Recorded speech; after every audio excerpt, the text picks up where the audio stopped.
Ladies and gentlemen,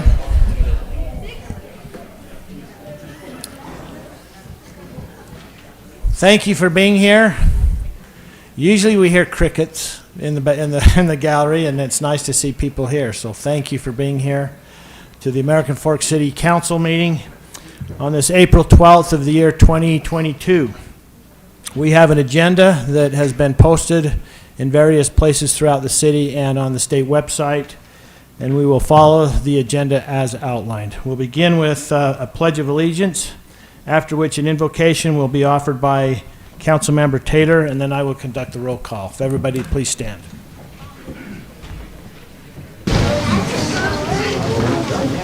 Pledge allegiance to the flag of the United States of America and to the republic for which it stands, one nation, under God, indivisible, with liberty and justice for all.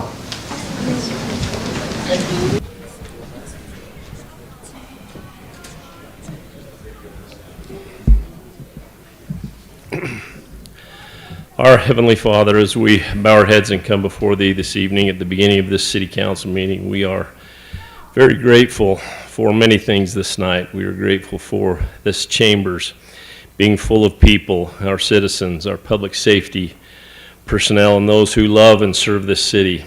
We are grateful, Father in heaven, for the blessing of associations and being able to come together for the best good of the city and solve the issues that are before us.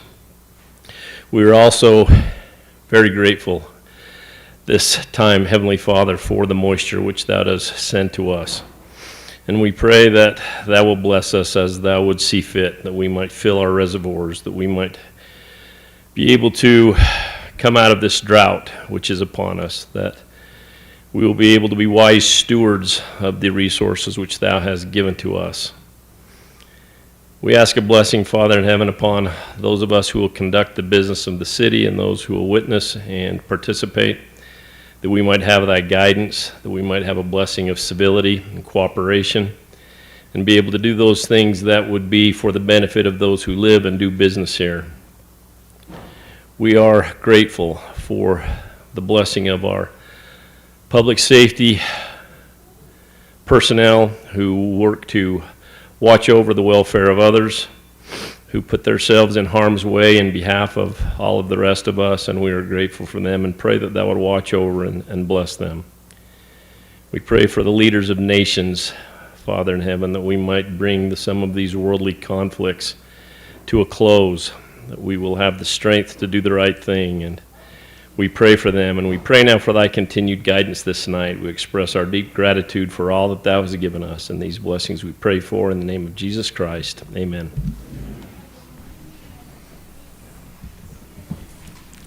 Okay, I'll now conduct the roll call. Councilmember Hunter. Here. Councilmember Shelton. Here. Councilmember Barnes. Here. Councilmember Carroll. Here. Councilmember Taylor. Here. Okay, item number 2, we have a presentation of an EMS award to the Fire and Rescue 51 C Platoon from the Timpanogos Hospital. Here to make that presentation is a staff member of the hospital, Chris Shields. We'll have her come forward at this time, and let's turn this around, just so that you can be looking at them rather than us.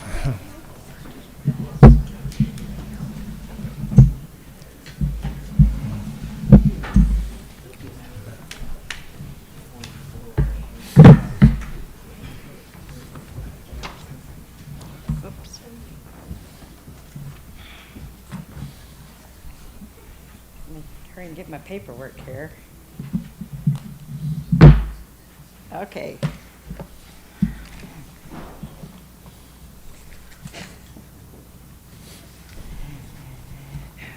Well, great. Thank you, American Fork City and Mayor Frost, and Chief Brems and Deputy Chief Walcott for the opportunity and the privilege it is to be here this evening to recognize American Fork Fire, and more specifically, a certain crew.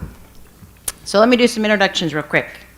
American Fork Fire, and we have the whole platoon here. I think that is awesome to have the whole platoon here, to be able to have that support, so that's great. There are some from the hospital that weren't able to come, but let me just kind of mention those that are key people. Kimball Anderson is our CEO at Timpanogos Hospital, and he had something come up, and he is just grateful that we were able to be able to do this tonight. Jeffrey Hill is our COO. He's our Chief Operating Officer at Timpanogos. Rob Hicks, he's also unable to be here. He's our ICU and Cath Lab Director. He was involved in this case. Richard Gelb, Dr. Richard Gelb, he is the cardiologist that was involved in this case.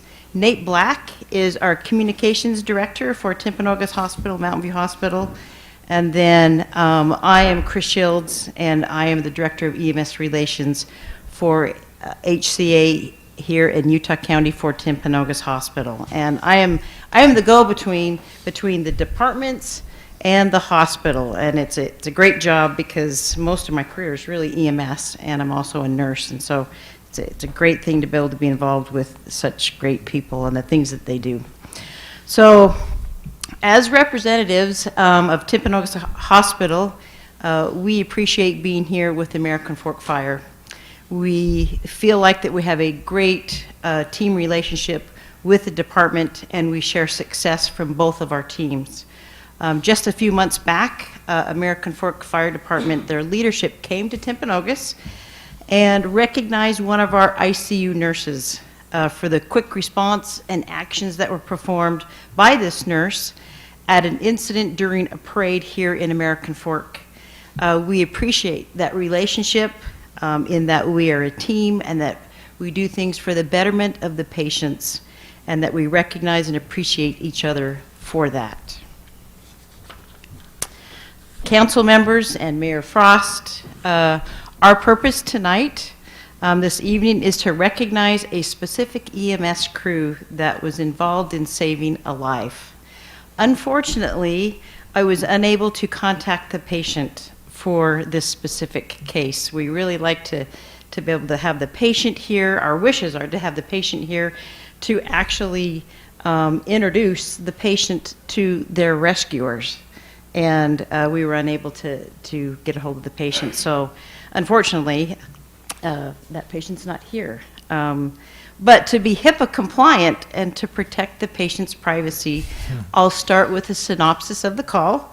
And without any patient identifiers, we'll talk about the cardiac arrest, the treatment, and also the survival of this great crew. A few months ago, Chief Hell's crew was called out at 5:30 p.m. to a 60-ish-year-old patient that was unresponsive with CPR in progress by a family member. On arrival, the patient was found outside with high-quality CPR being performed. The EMS crew confirmed that there was no pulse. They continued high-performance CPR, placed defibrillator patches on the patient, inserted an airway, and started to bag and breathe for the patient. The crew analyzed the patient's heart rhythm and found the patient to be in ventricular fibrillation, and one shock was delivered. Wow. This one shock resulted in return of spontaneous circulation, or ROSC is what we call it. The patient had a pulse. Soon after, the patient started to regain responsiveness, started coughing, and then eventually started talking to the EMS providers. At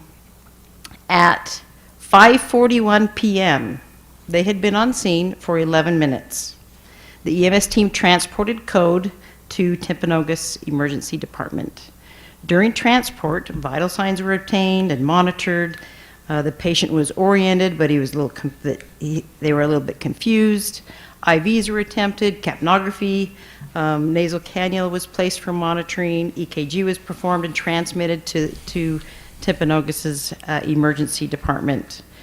The ambulance arrived at Timpanogos Hospital in the ED at 5:52, 22 minutes after the first dispatch call. and it was a save. That is totally amazing. That was only 22 minutes, and they saved this person, and they were there at the hospital within 22 minutes. The patient was assessed by the ED physician and the staff. EKG, labs, imaging were obtained. Cardiology and ICU intensivists were consulted. The cardiologist came down to the ED, to the emergency room, and assessed the patient. And there were no ST elevations seen in the EKG or elevated cardiac enzymes indicating that the patient was having an acute heart attack. The patient was admitted to ICU by the cardiologist and scheduled for the cath lab the next morning. The next morning, the patient was taken to the cath lab, which they found a 95% occluded LAD coronary artery, which they call the widowmaker. The cardiologist placed the stent, which opened up the coronary vessel, and the patient had no complications and was discharged 2 days later home with a follow-up with the cardiologist. This patient is alive today because of the efforts of bystander CPR and the professional, skillful response and treatment provided by American Fork Fire. The first link in the chain of survival is recognizing an emergency and calling 911, the emergency medical services. We understand how important EMS is to the favorable outcomes with these patients. Our administration, physicians, and clinical staff at Timpanogos Hospital would like to recognize your outstanding professional care of this patient. We value you and your crew as our partners in healthcare. Congratulations on a job well done. It is a privilege to have you as part of our healthcare team. Now, before presenting the crew with a certificate, I do want to say one more thing, particularly with this crew. This was their second patient save of the day, which is unheard of, right? In my experience in recognizing EMS providers for the good work that they do, I am often told it's just our job. In the EMS world, there are not very many opportunities to actually save a life like this crew did, let alone 2 in one day. American Fork City and community members are so very blessed to have such a great department doing what they do for you. Great job, you guys.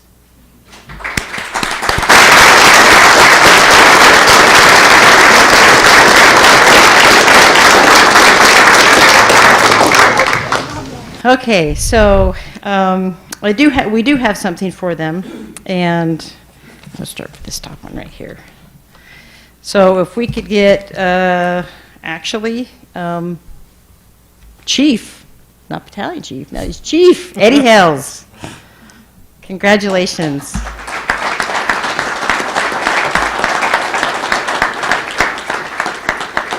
Captain Toby Norton.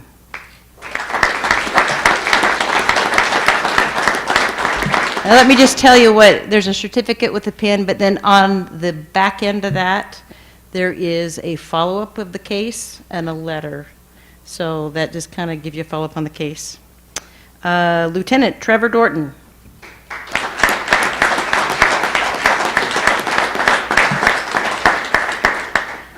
Medic Tia Wells.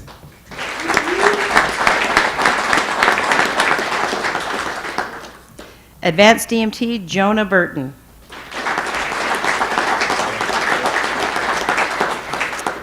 And Advanced EMT Robert Grady. Okay. You want to take it? Yeah. We'll have the chief take that for him. Is that okay? Awesome. Thanks. Okay. So in the EMS break room at Timpanogos Hospital, we have a plaque that we display. It looks like this. It's a nice plaque. We're really proud of it. You guys should be really proud of this because it's really been quite the competition in the EMS break room. So it says, Timpanogos Regional Hospital Emergency Medical Services. in recognition of dedication and service exemplified through a courageous act in efforts to save a life. All of these plates on this plaque are lives saved in the last 2 years by our EMS partners, which usually range in the area of Orem, Pleasant Grove, and American Fork. And so this is something that I can tell you that I hear guys say, we need another one. They're almost caught up to us, or something like that. So it's a great thing to be, I'll let you guys look at that. It's a great thing to be proud of, to be able to have the ability to, and the training, and just knowing what to do to be able to save a life. It's a great opportunity to be here, to recognize American Fork Fire and all of the EMS providers that work for American Fork, and specifically for this crew and for the lives they saved that day. And thank you very, very much for the opportunity to be here from Timpanogos and recognize them.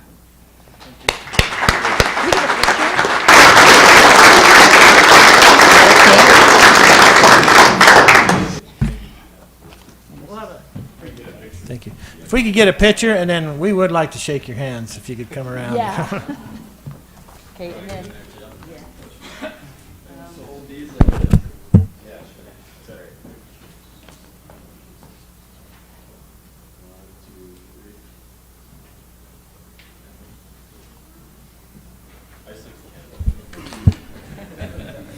Let's just not make a special note. Chief Hells is out of uniform tonight.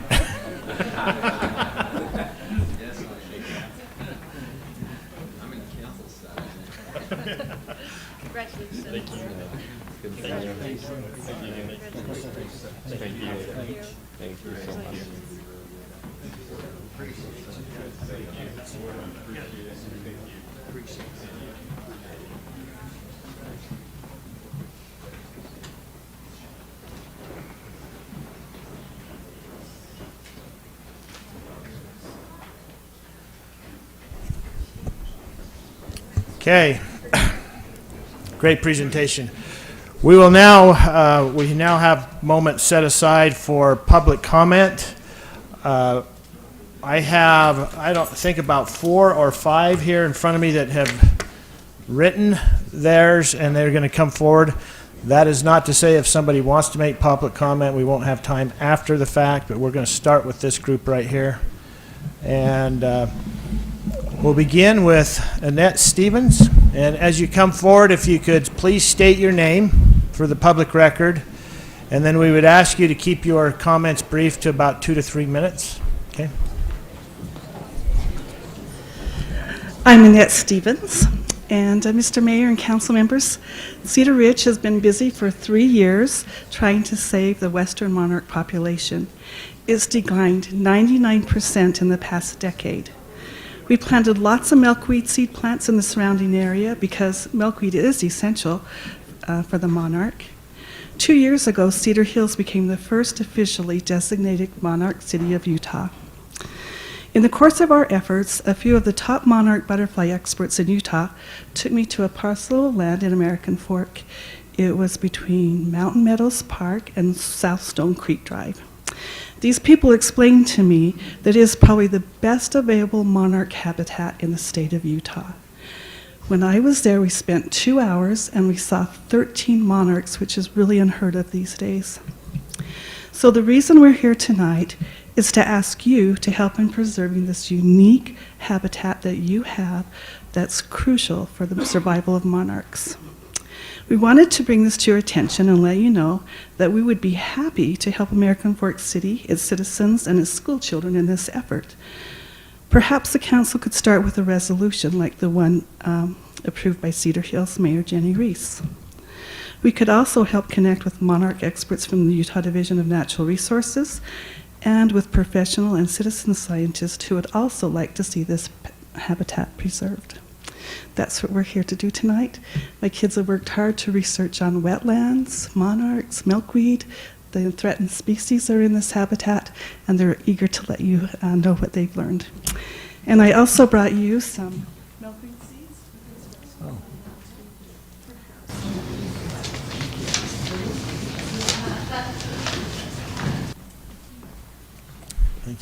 Is there any kids that would like to come forward? I don't want to get in the way of your bedtime, so if you want to come forward, if you want to come forward and say anything, I'll just pull you right in front of everybody and make sure you get ice cream before bed, okay? Please state your name, and then you just pull that right down to you, right to your level. I'm Connor Clark. Okay, there you go. By Connor Clark. Why the wetlands are important. Here's some important things you should know about the wetlands. Wetlands are either salty, fresh, or in the middle. They are low-lying areas that frequently flood. Marshes and ponds, these are all wetlands. The destruction of the wetlands is a concern because they're some of the most productive habitats on the planet. Lots of pastures and trash are taking over the wetlands. Lots of people are trying to help the wetlands. Monarchs love this habitat. The Ute Lady Tressis loves it too. Many animals are dying because of the destruction of this beautiful habitat. Some people are trying to build a Walmart right on top of the wetlands. Milkweed is super important because it takes 2 years to just grow a root. It also takes 1 year for one seed to grow. Imagine how long it would take to grow back if we destroyed all of it. According to the Fish and Wildlife Society, they think the wetlands are very important. They are even trying to plant more milkweed in the area. People think milkweed is just a weed. It is not. They have animals such as mammals, fish, birds, and invertebrates. They serve nurseries for many of these animals. Please help the wetlands and anything that lives there. They are more important than you think. Help, the city needs you. Thank you.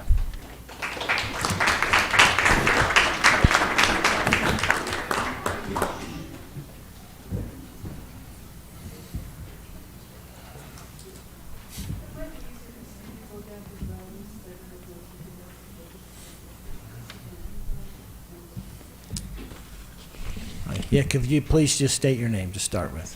My name is Tommy Center.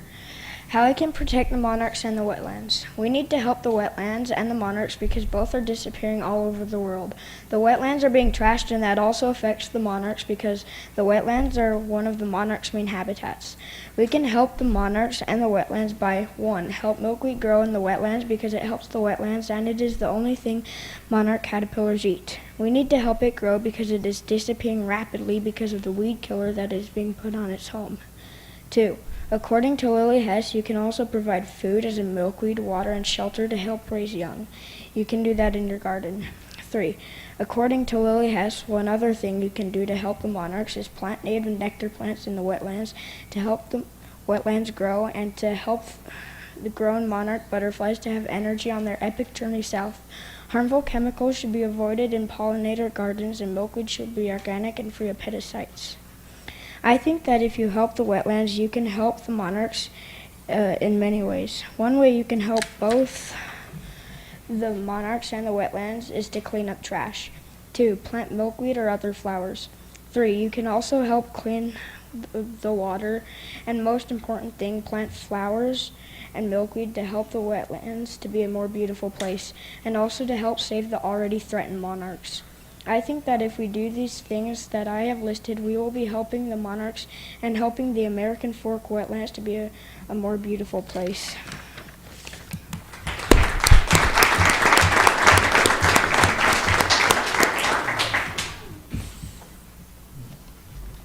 Dear Mayor, how long does it take for Ute Lady Tressis to measure? According to Safe Search, they are all over the world but Antarctica, and it takes 4 or 8 years to measure. It takes 1 year for showy milkweeds to measure and make seeds. We should save the American Fork wetlands because there are so many plants, animals, monarchs, bees, trees, grass, squirrels, and snakes. If it all got bulldozed down, it'd take 300 years to grow back. Please save the wetlands. Thank you.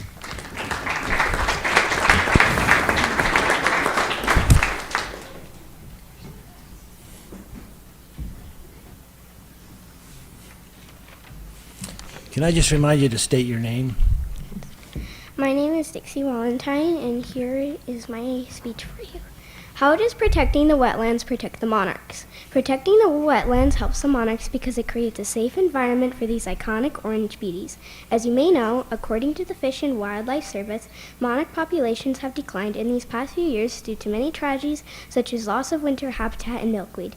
Losing these monarchs is very bad for Earth because if we did not have these pollinators, it would mean that we would slowly lose our growth of crops, plants, and many endangered flowers, which would also mean a percentage loss in our food source and nature, and possibly little plants and food left in the many years ahead.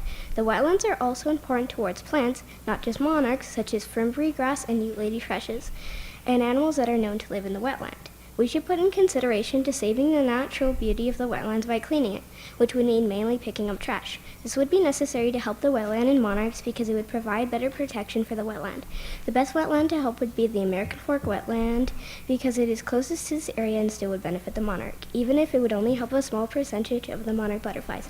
The monarchs need this wetland to live and survive, same with endangered plants. Protecting the wetlands would be good for people to come and visit. If we clean up trash, build bridges across dangerous areas, have bathrooms, and lots of recycling bins would help a lot. And maybe an eco-friendly playground would be good for kids on field trips to have a fun place to play. It would also be nice to have a spot for kids at school on a field trip to learn about the area and monarchs. I think that would be a perfect case for education. And what would be really nice is to add a sign that informs you the name of the place and to not throw away trash in a recycling bin, to not litter, and keep the wetland as clean as possible. And my final idea is to create an area just for monarchs so they can have some space in the wetlands. Wouldn't that be nice? I think it would be. I hope you will help us and make our American Fork wetlands clean and safe. It will make me, my teacher, and my classmates very glad if you join us in this goal we have. I hope that we can help the monarchs in this area. So I hope you will join us in protecting the beautiful American Fork wetland. Thank you for listening to my important message. Thank you for your time. Thank you.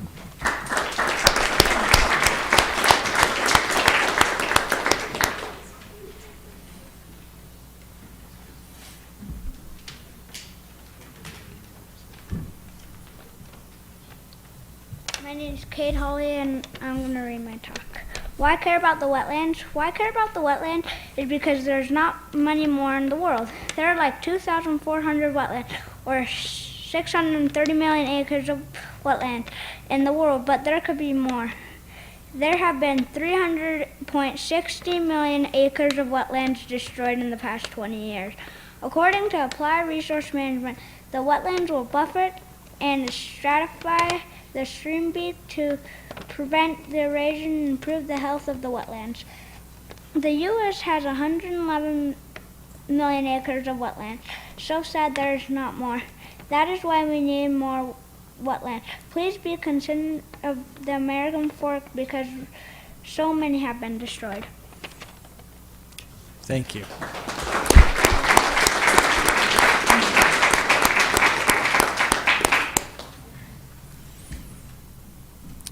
Any others on the wetlands? Okay, some more.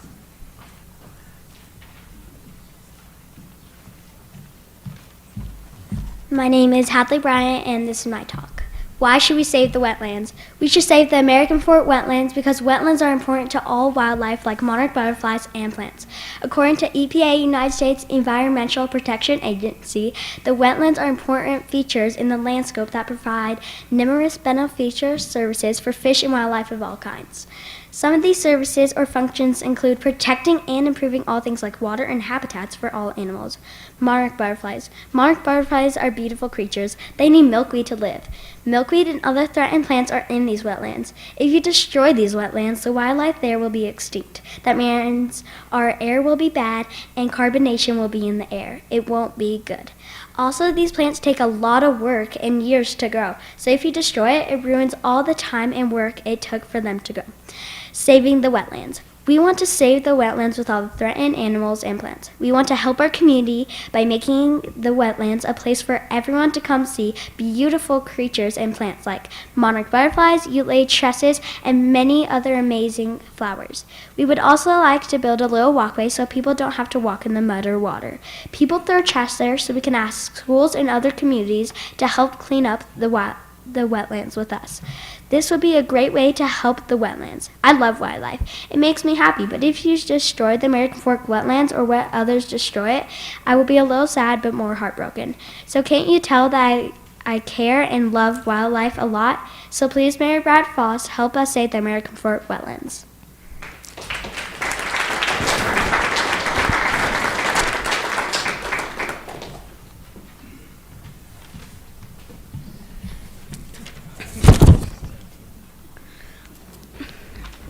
My name is Harrison Burgess. Ute lady tresses take a long time to mature, and there are many things that hurt them. Lady tresses are a small white flower that grows in the American Fork wetlands. According to Wild About Utah, it takes 1.5 years for the plant to grow.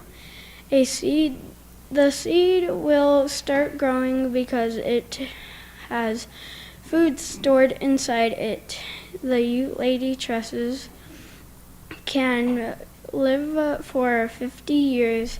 We should consider how long it takes these flowers to grow before destroying their habitat. According to Jack Green in 1992, the EPA listed the flower as a threatened species. Some things that are hurting these flowers are wildfires, fires, buildings, shrinking habitat, drought.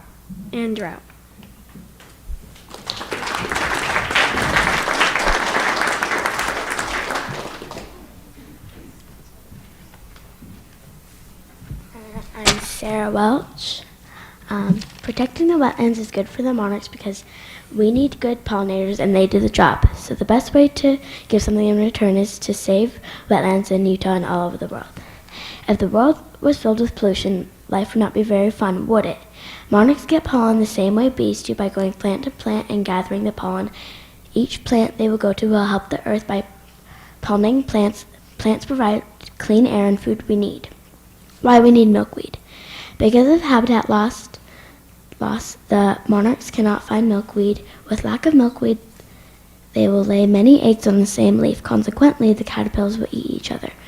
The monarch caterpillars can only eat milkweed. How monarchs help us? 1, they make new life grow. 2, they help the air by pollinating plants. 3, they pollinate flowers. What is milkweed? Milkweed is a plant that butterflies will use in every stage of their life. For example, 1, they lay eggs on milkweed. 2, the caterpillars eat milkweed. 3, the caterpillar makes its chrysalis on milkweed most of the time. 4, they let their wings dry on milkweed. 5, the adult butterflies will eat the nectar from the milkweed flower. What can you do to help our precious wetland? We want to clean the wetland by cleaning up all the rubbish and adding a wooden platform so individuals won't get their footwear ruined by the mud in the opening. We should also make a opening for tourists and families to come in safely. How big is the wetland?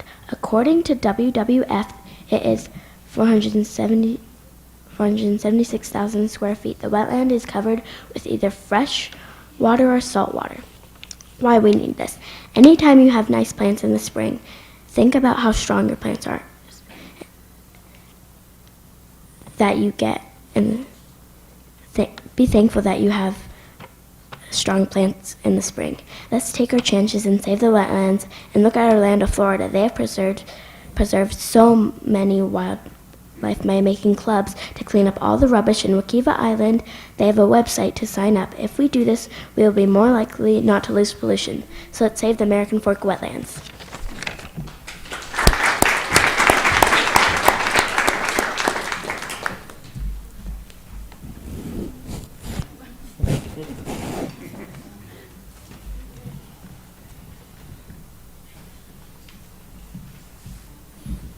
Dear Mayor, protect the monarchs. Why are monarchs endangered? According to WisconsinWetlands.com, because of habitat loss and land use changes, monarchs' populations have dropped by 90% in the past 20 years. Milkweed takes 2 years to just grow its root. People chop down milkweed because they think it's a real weed, but it's not. Less milkweed means less habitat for monarchs, and especially during the long migration to Mexico. The monarch is a charismatic species that needs help. They need milkweed because it is the only food source for a monarch caterpillar to grow. Also, the wetlands are being trashed. People are leaving soda cans, broken boats, plastic, and things like that. Wetlands contain shelter, milkweed, and many flowers. These are all what monarchs monarchs and other endangered species needs. This is not okay with me. This is why we need your help. Will you please consider helping us by cleaning up and protecting the wetlands? Sincerely, Felicia.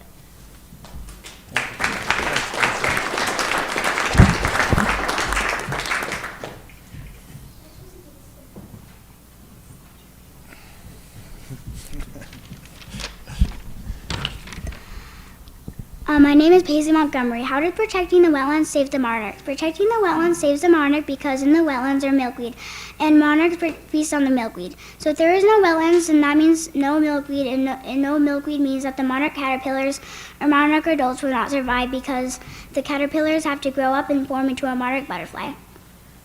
They also lay eggs on the milkweed, but they lay one egg on each leaf because when they hatch, they will and can eat each other. If there is no milkweed, then the monarchs would not have anywhere to lay their eggs. They make their chrysalis hang from milkweed, so there needs to be a lot of milkweed. Another reason is to save them is because the monarchs and the wetlands are a beautiful sight. The monarchs also pollinate flowers, monarchs also pollinate flowers, so if they are extinct, then there would be less food, flowers, plants, fruit, and a lot more. My opinion is that we should protect them and take care of them and their milkweed. According to WisconsinWetlands.com, it asks, have you seen a monarch from the green chrysalis with delicate golden dots to the brilliant orange and black adult monarchs? They have been a source of wonder for generations. Did you know that the monarch population dropped down 90% the past 20 years? Did you also know that people think the milkweed is a weed? My opinion is that it is an amazing weed because it spreads its seeds but very far.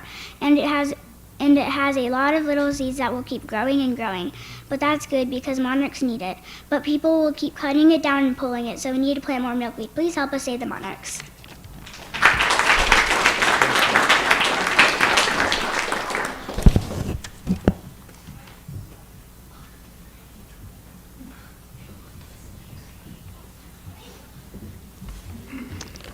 My name is Eli Barney.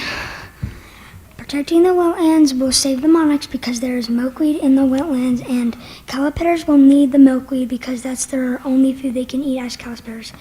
Monarchs need wetlands because that's where they find milkweed. Monarchs are threatened. Some bees are also threatened. The wetlands are good habitat for both bees and monarchs. Please help them protect the wetlands. Monarchs use milkweed to lay eggs. They also need nectar from a flower like the ones in the wetlands. Please help them. There's less than 10% of the monarch population left. I would like to go to the American Fork Wetlands and see some monarchs because California is where they are found also. Please help them. Your friend Eli.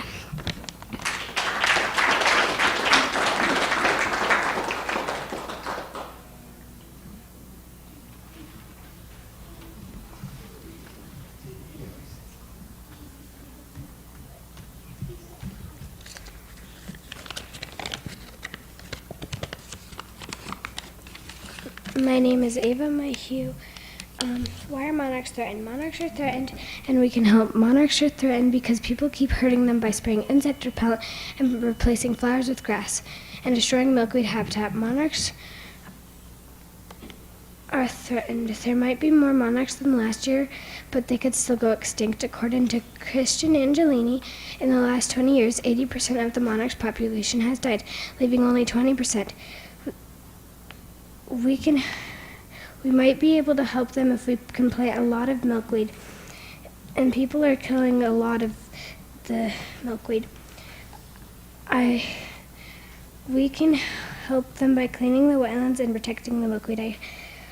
I love the monarchs. I hope we can help. I hope we can help them.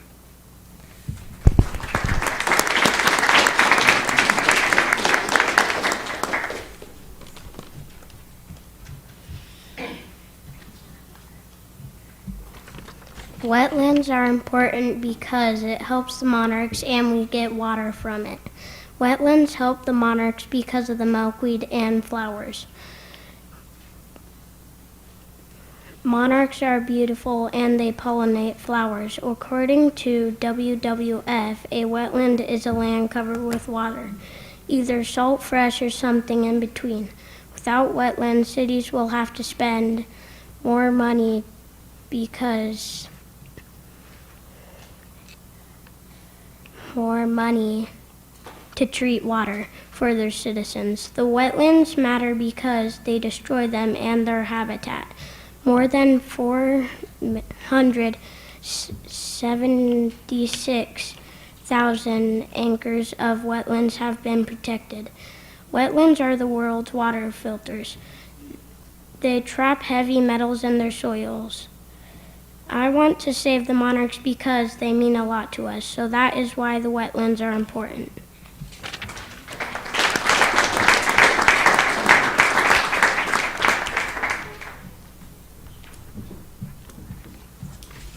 I am Phoebe Carter.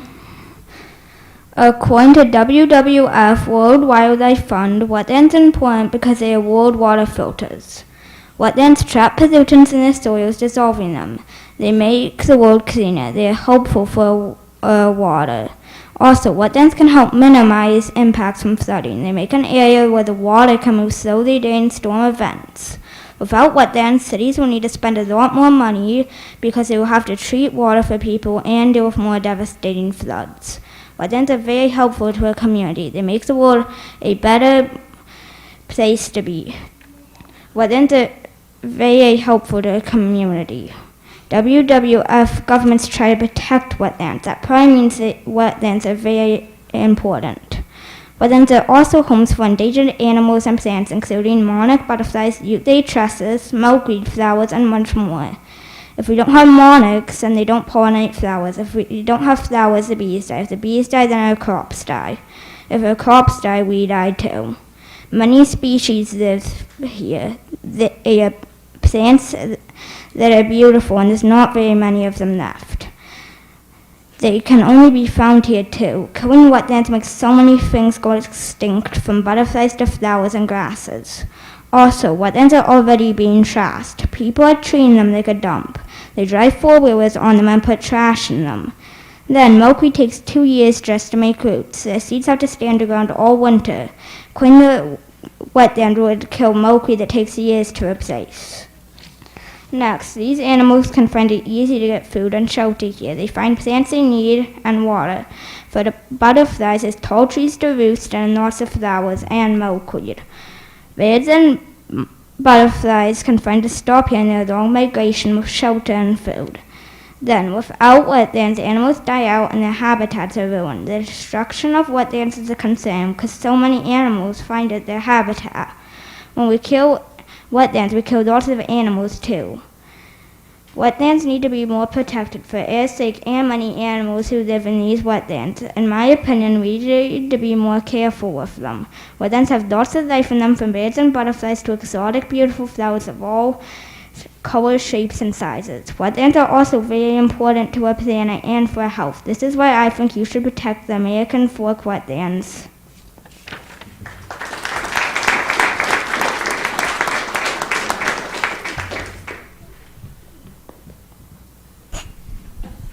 Okay, any other kids? And if you just want to, if you don't feel comfortable coming up, you can just bring the paper up to me or pass it on to our recorder. Or if you have your paper, we'd love to have it. So, Mayor, if I could, there's one coming up. There's actually more than one. Yeah. He's just going to have See, I just had to stall. Thanks, bud. Appreciate it.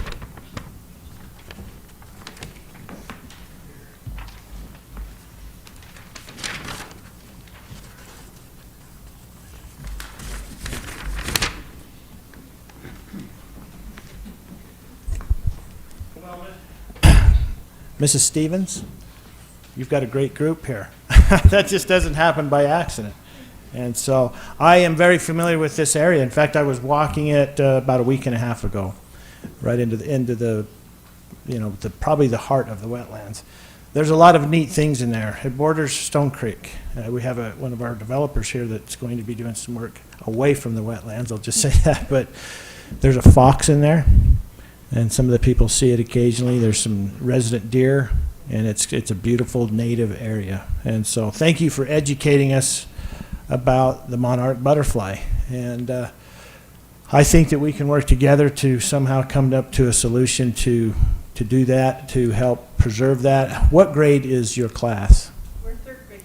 So that means if we got going, we could probably start seeing some of this before you got out of elementary school, right? Because it's going to take 2 years. Anyway, so thank you for coming, and thank you for the information.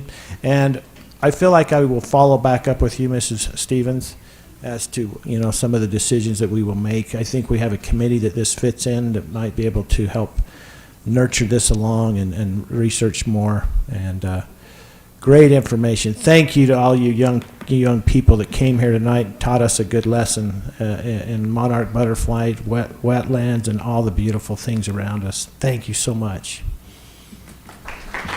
Okay, Councilman Barnes. Just want to second what the mayor said. Which school are you from? We're from Cedar Ridge Elementary and Cedar Hills. Cedar Ridge, okay.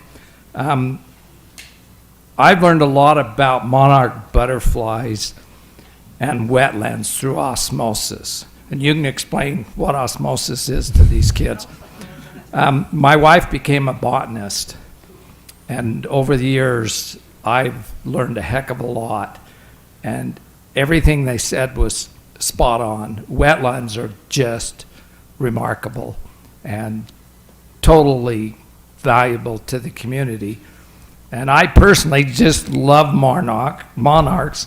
And I've actually had the milkweed grow in my yard in the past, but for some reason it's disappeared. But it is just, for me, fun to see the kids learning about this. And a great opportunity for them to come and speak in front of this group, which is scary, and just have that experience. So thank you. Okay. All right. And for the record, for you young people, everything that was said here tonight and all these papers with your name on it, it will be part of a public record. Somebody could look back on this in 10 or 20 years, and this will be part of that record, so you know. Okay? All right, we'll move on to now to the next item. Yeah, I've got Greg Hazard, that if he would like to come forward with public comment.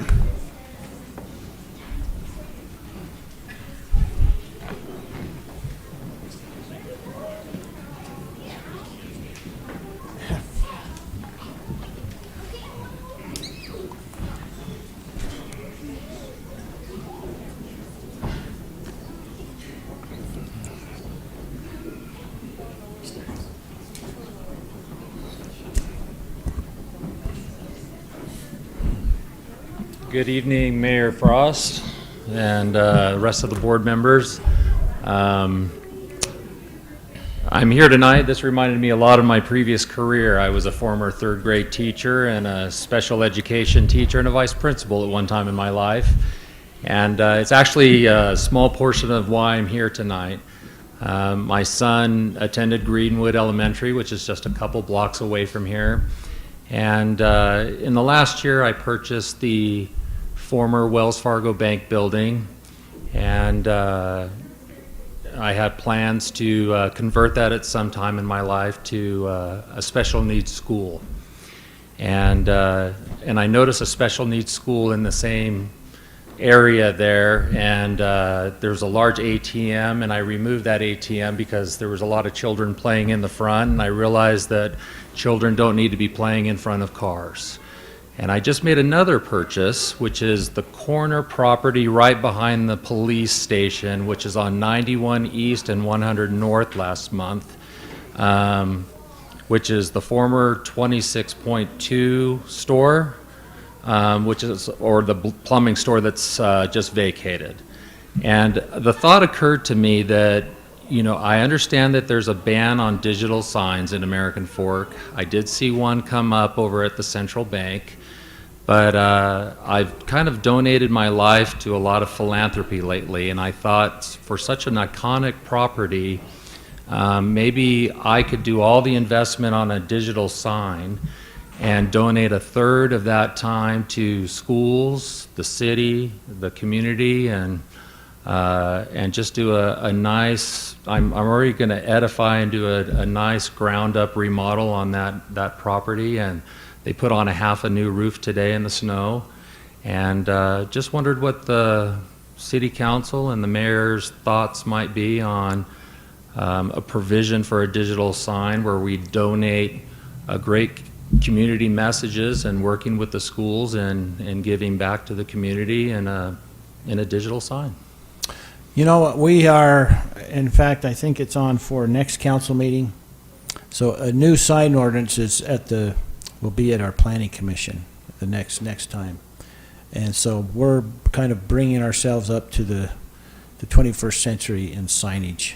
And it's changing a little bit. We still want to make it, you know, a little bit obscured, but we feel like it's necessary to just update ours a little bit.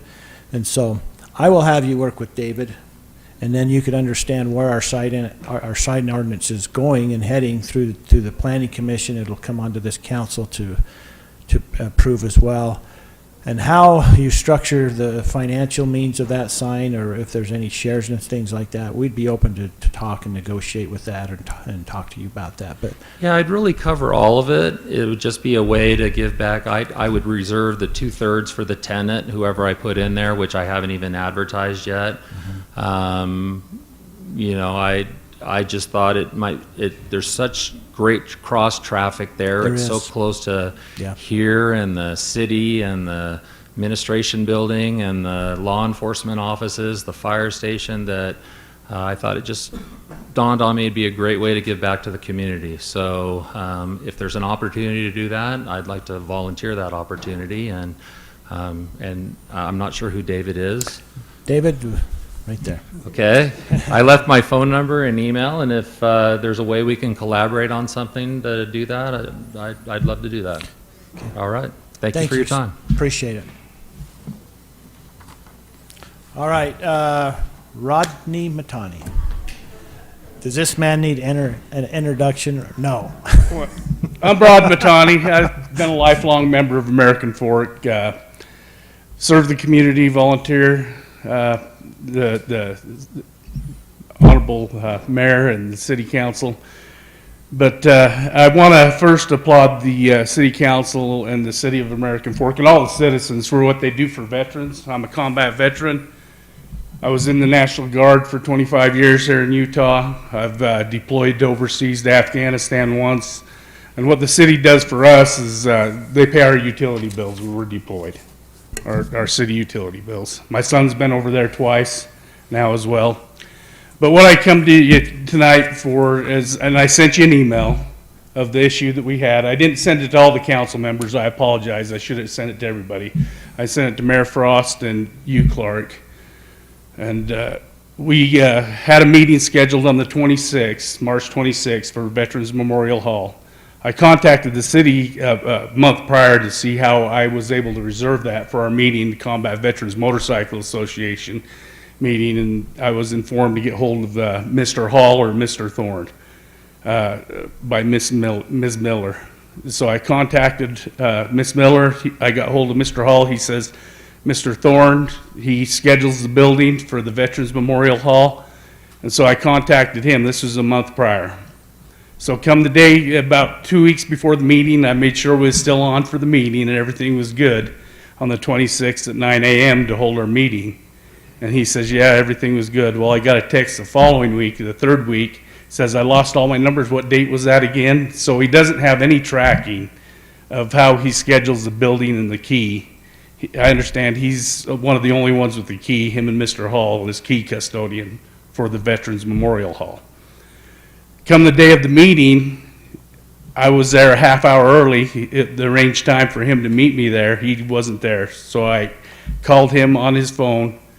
He informed me that I think my car was stolen. It's not here. And I says, well, I'm sorry about that. Can I come over and pick up the key? My wife was at the meeting. We had 50 veterans showing up for the Combat Veterans Motorcycle Association meeting, 49-1 out of Salt Lake in Utah County. So we was having elections that day. He hung up on me. So I couldn't get the key and get in the hall. So talking to members that have served with with Mr. Thorne and the key custodian. They've had issues in the past with other issues, not just the Veterans Hall. There's other, and I applaud what they do for the community of doing the 21 gun salute and stuff. Our group, we escort a lot of the deceased military members with our motorcycles as escort. So, and I'm the public relations officer for 49-1 that serves Salt Lake and Utah County. We need to come up with a way. We're a 501c19. They're C3s. A C19, the differentiation between a C19 organization and a C3 is to be in a C19 organization, 70% of its members need to have served in a combat zone, which we qualify for, so, and we're a nonprofit as well. So we need a way that we can be able to utilize the Memorial Hall just like the VFW and the Legion does as well. And I think the city needs to take control over the key custodian like you do your parks. Our parks right now, you can go on there and look at the parks and see the calendar and see what events are scheduled for that week. There's no scheduling. It's all controlled by one person, the scheduling for the Memorial Hall right now. And he says, I'm the key custodian. You can ask the city. They'll tell you the same thing. I control the key. So I don't think that's right that any one person, we're C19, they're C3. So we should be able to get the key as well if we want to do that. Predominantly, we've been holding our meetings up at the American Legion in Salt Lake City because most of our members were from up the Salt Lake area, but it's growing in Utah County so big right now with motorcycle members that we just had to open a detachment down here, and it's going to be, the headquarters will be in Payson, but most of the members are in Saratoga Springs and Eagle Mountain. That's how many members we've got in our organization right now in the local area.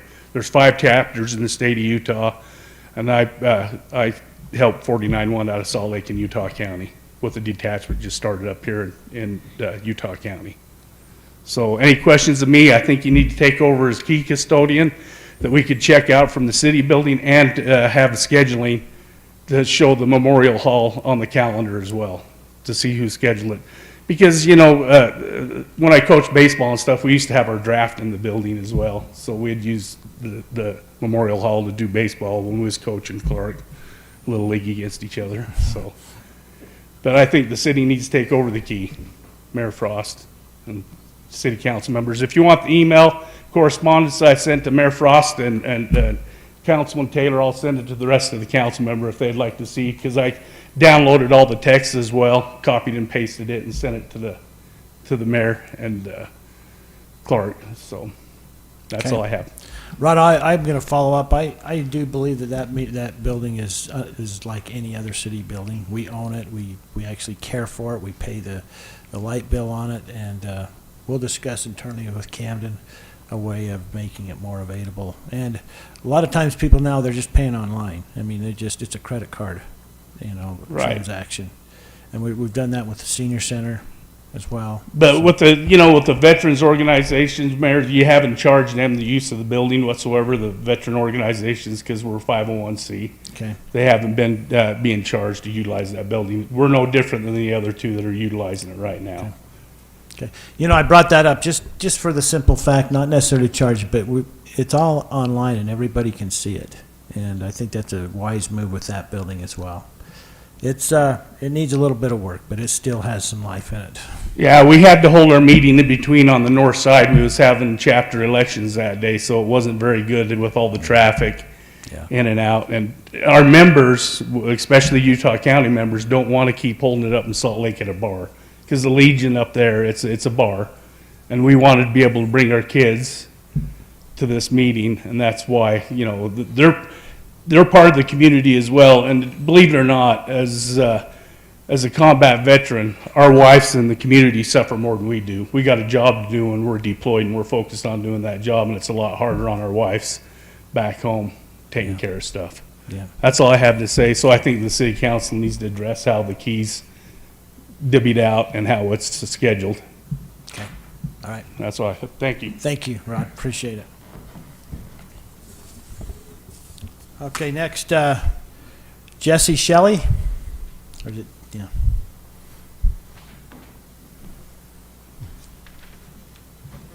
Good evening, City Council members and Mayor. My name is Jesse Shelley. My wife Laura and I are current residents of American Fork who have been trying since November to get our half acre of unincorporated county land annexed into American Fork City so that we can build a home on it. We have appreciated the help we received since attending the City Council meeting back in February seeking a solution, but we still feel stuck. The lot that we own is a portion of a larger parcel of land that was divided into 3 separate lots before we purchased it. We were told by the city that our property is not recognized by the city because it's considered an unapproved division of land through Utah County. We were also told the only way we'd be able to annex in is if all 3 lots, which once made up the larger parcel, all annex in together. At this time, 2 of the 3 owners of these lots are interested in annexing into the city. We've also reached out to the county for advice and requested a zone clearance so they could dig into the history of the original lot. We found that the parcel was once part of a much bigger parcel that had been subdivided before. The most recent division before ours was done in 1982. Where part of it was sectioned off and eventually annexed into the city as the subdivision to the north of that parcel. That division of the parcel was also considered an unapproved division of land as it no longer conformed to the zoning regulations. The Utah County Land Use Ordinance requires that a parcel of land be at least 5 acres in order to have a dwelling on it. Because of this, Utah County cannot issue a permit for us to build a home and has suggested that we continue to work with the City of American Fork for annexation. The request for us to annex all 3 parcels owned by separate families into the city based on an unapproved division of land doesn't seem to make sense to us. The ability to use our land should not be determined by our ability to try and convince the 3rd owner to annex their current home and property into American Fork City. Our hope is that the city will allow 2 of the 3 parcels to be annexed into the city, both of which are on 30 North, and by doing so would clean up the boundary lines and would complete the annexation of all parcels along 30 North. And for what it's worth, it's also not a wetland and will not harm the monarchs. Thank you. It's about 850 east, 30 north. We're all going to be saying that for a while now. There's Yes. no wetlands on it. So, yes, I remember you and your wife back here a while ago, and you've had some dialogue with some of our staff. It seems to me So like we've tried. Originally, we were having problems because there was no planning commission, so we couldn't really move forward with the annexation. Then we found out that it wasn't being recognized as a legal parcel, which the way it was explained is we'd have to get all 3 parcels to annex into the city at once. But going back, 40 years it's been that way for over 40 or almost 40 years now. So, Mayor, just a quick question I have on this is there a way that we can do a legal subdivision that's recognized and then annex into 2 parcels?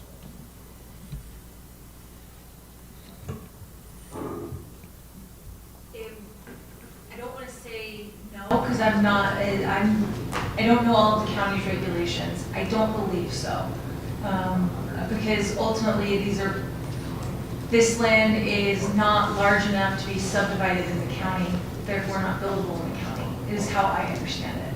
But I would have to do a lot more looking into this. I've had kind of high-level conversations. I've been a part of a couple of the emails, but I haven't looked as deep as honestly they have with the county and all the records. and what she's saying is correct. Is after it was divided, it has to be so big and have so much frontage, and that's what we found was back in 1982 when that north part was divided off.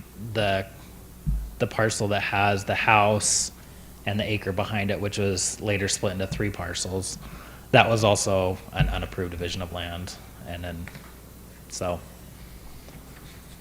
And it was annexed in at that point? It has not been annexed in. No, it never has. So the north part was annexed in when they did the subdivision in 1992 or 1993. Okay.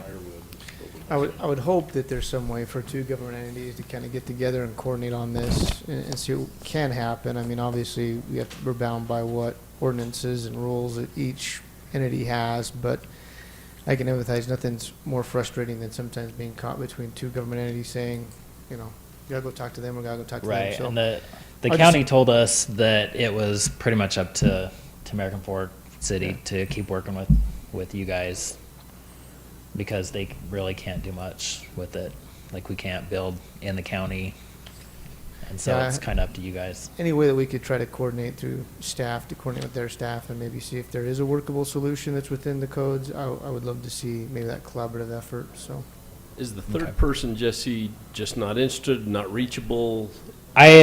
I haven't talked to them for a little while, but when they were moving in, or after we had all purchased the property, we were talking to them, and I asked them if they were planning on annexing in, and they said they weren't interested in annexing in, which makes sense. They did a full renovation of their house and whatnot, so, but.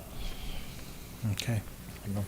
I agree with Councilman Shelton. Maybe we can get a little more collaborative with the other entities and with you, and just see. This is unique. There's no question about it. This is not something we see very often. I can think of one down south that kind of ran into this, but they were trying to take, I felt like they were probably trying to take advantage and not having to give up any right of way. And so therefore, they got what they wanted. So maybe we can put our heads together and figure out a solution. Okay? And you probably are thinking sooner the better, so you can start your house, right? Yeah. So, we'll have I'm going to have a meeting with Sherilyn, and if we need to bring the county clerk in or whoever, we'll bring them right in, Okay. and we'll talk. That would Okay? be great. We'll work something out. Okay. All right. Thank you. Thank you. All right, next one I have, boy, this is going way past 20 minutes. Those kids. Reed Shelley. Oh, there you are. Didn't see you, Reed. Well, I'll be quick, because a lot of what Jesse said was that, and Mayor and Council. My name's Reed Shelley. I'm just here to kind of lend a little support to Jesse and Laura's position, give a little more history on that area and some things that have happened. I've had a little experience being in the county, and the property that we purchased was in the county. We were able to annex into the city, but it was part of this properties all along 30 North there, which each one of them extended from what I understand, 30 North up to about Fleming. And then I guess the developers in that subdivision came and bought those pieces that were to the north, and that left these smaller islands that are now islands in the city with 2 to 3 acres. So they were non-conforming lots according to the county. But anyway, you know, I appreciate and have worked with the city and things on, and know their desire to clean up those county islands. One of the properties just east of, as a note, east of where these 2 lots that they want to annex into the city were 3 parcels of a single owner in the county, and she was able to annex in one of the parcels.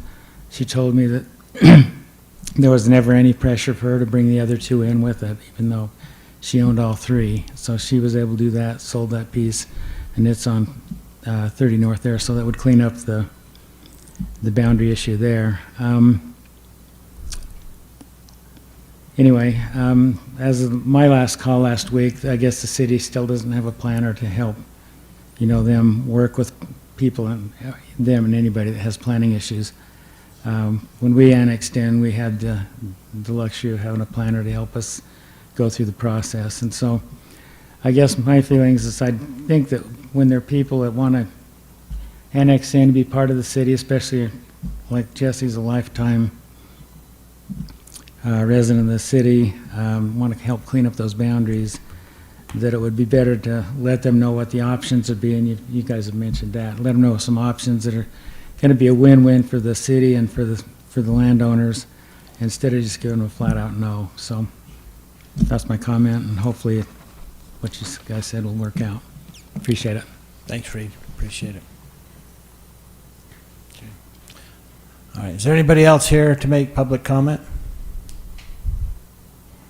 Okay, thank you. We'll close the public comment period, and we'll move on to the city administrator's report. Thank you, Mayor. Just a couple of items. Now that it's snowing, we're going to start baseball and soccer. So soccer starts Saturday, and baseball will start next Monday. Starting Monday as well, we will be closing the pool because we're taking down the bubble. And so the pool will be closed for 2 days, Monday and Tuesday next week. And then after that, we'll have sunshine in the pool. So that's all I have to report. Thank you. Okay. All right, thank you, David. We'll move on to council reports. Start with Councilmember Hunter. Mayor, in the interest of time, I'll just make 2 brief comments. One thing is just reiterate just the pride that I feel when I see these men and women who are recognized for what they do. Had an incident personally where someone heard of a situation for me, my health, and for weeks they followed up on just wanting to make sure I've been in to see the doctor, talk to them. And I think these guys are more than just these men and women are more than it's a calling for them. It's not a career, it's a duty. They feel the responsibility. And I just want to echo the sentiments about that you couldn't be more proud of who they are and the representation they give to our city. So, and I couldn't be more happy that I don't want to let it out of the bag, but hopefully we're getting closer than not to finally get that ground there. So anyway, I'll leave it at that. And I will add to that about Cedar Ridge Elementary. We've talked about it. Canada knows this. We've talked about that very harshly on that. We'll continue to do so in our parks and trails as part of our master plan. We'll get some thoughts there. So. Okay. Well, you have thoughts, and I have a whole bunch of milk seeds here. So where we go. There we go. All right. Okay. Thank you. Councilman Shelton. Thanks, Mayor. Echo what Councilman Hunter said about our public safety. I think it's awesome. I love seeing them here and getting recognized. You sit here and you ponder as things are being talked about. One of the key words said there was Widowmaker. And it was about 4 years ago that my dad suffered a heart attack with the Widowmaker. And taking him to American Fork Hospital and knowing that he had to be transferred right away to a cath lab.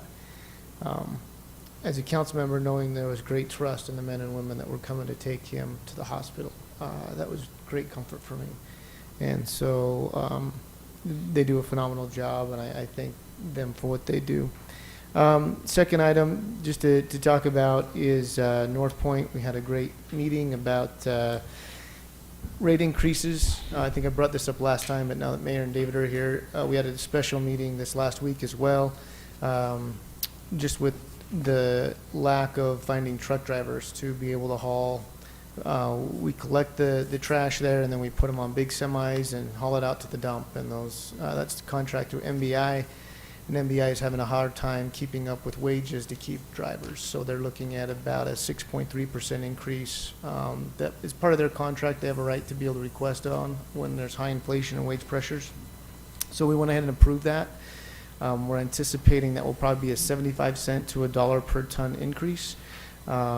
Just to give you an idea on our tonnage, last year we did just shy of 13,000 tons. So we're looking at about $13,000. So I don't know if that's going to be a huge cost to American Fork, but obviously any increase is something to note and make sure that we're planning for. The other thing on that is we also got our master plan back from the architectural firm. A lot of good opportunities for improvement down there. Anyone that goes down there can notice a lot of wear and tear on that building. We got some natural ventilation that happens from panels being knocked out, support beams that are been hit over the years and are pretty severely damaged. So I would anticipate within the next year some serious conversations about needing to rebuild the facilities down there completely and what that may mean from a financial obligation from our city. So I believe they're preparing some presentations to bring around to the council and work sessions and things of that nature, just to start the education process on the options that are available. And if anyone has questions on that, I'm happy to dive into more details on it. Last but not least, and part of that study was very interesting. If you'd like a copy of it, it'd be great. The firm that was hired looked at the cost of direct hauling to various dumps, because that's something that Saratoga Springs has done, that's something that Alpine has done, and they did the cost-benefit analysis for each city, and I found that to be pretty enlightening as well. So nasty spreadsheets of numbers and coming up with facts, but the Reader's Digest version is it's probably more cost-effective for us to be able to continue to use a transfer station because of our location of where we're at in regards to the dump. The other thing I wanted to bring up was the beautification committee. They are getting ready for their neighborhood cleanup, so hopefully you start to see some announcements on Facebook the last 2 Saturdays of this month, and appreciate Camden and helping to work with us to get the word out on that. Being the first year, and I think we just made 1 post, I think, so far, but I've noticed that being shared and tagged, and a lot of people showing interest, so hopefully that's something that we can make an annual basis and try to make it as successful as possible. And the last item to bring up was just, you know, today we had the release of inflation numbers, 8.5%. It's not going the other direction. We're anticipating the Federal Reserve with 2 rate hikes probably in May and June, both of 0.5% each. So as I mentioned before, any bonding that the city's looking to do, I would suggest being done sooner than later, because that's about a 1% increase in a couple of months that could have a big impact upon millions of dollars. The other impact that I see that have is upon our cash reserves. And I met with Mayor and David and talked a little bit about that. I really do believe that our investment policy needs to be updated. It was written for a 2019 economic conditions, and we're definitely not in 2019 economic conditions. And I think it would be time to review that with our investment advisors that we hired. But that's all that I had to report, Mayor. Thank you for that report. Councilmember Barnes. Thank you, Mayor. I second with a great amount of gratitude the words that have been said about our police and fire. One of the joys of this position is they let me in on little things, and they talk to me, and I get to know them, and I really appreciate that. They would do that with anybody, but they kind of feel an obligation for us, and I appreciate that. They've been really good. They're really professional. They're great to work with. We've lived here 40-plus years, and I've had some association with different officers all those years, but it is just wonderful, the staff, every employee that we have on both sides, and the great job that you do. Not only the professional job, but just the people you are and the support you give to the community. And we could go for an hour or 2 on that, and all the things you do with the schools and the kids and all the other things. Just know it does not go unnoticed for both organizations, and we appreciate it. Second thing, real quick, a week from tomorrow, which is April the 20th at 7 o'clock, the VFW will be putting on a flag retirement ceremony up at the amphitheater. If you've never participated in one of those, I would really encourage you to go to it. They are very solemn. I have seen teenage boys literally in tears when they've been able to witness one of those, because they are so impactful on everybody. So again, Wednesday the 20th at 7 o'clock. And the last thing, we're going to have a breakfast on Memorial Day, right, Chief? So we're glad to have that back. Nobody said anything, so I will take the opportunity. Starts at dark 30 or something like that. Pancakes and all the fixing. It's a great breakfast if you haven't been there. And then get there kind of early so that you can eat, and then get over to the Memorial Day program that will be held in the Alpine Tabernacle, Stake Center, whatever you want to call it. Just a wonderful place. Get there early. It will be crowded because the high school marching band will be there. And for some reason, their moms and dads think these kids are special, and so they all bring all the rest of the kids and support them, right? And it is a lot of fun, but it's a great activity, and it's a good community day to just really celebrate, remember the vets, the service of everybody, and all the wonderful things that this country stands for. Thank you. Thank you for that report. Councilmember Carroll. I have nothing to report. Thank you. Councilmember Taylor.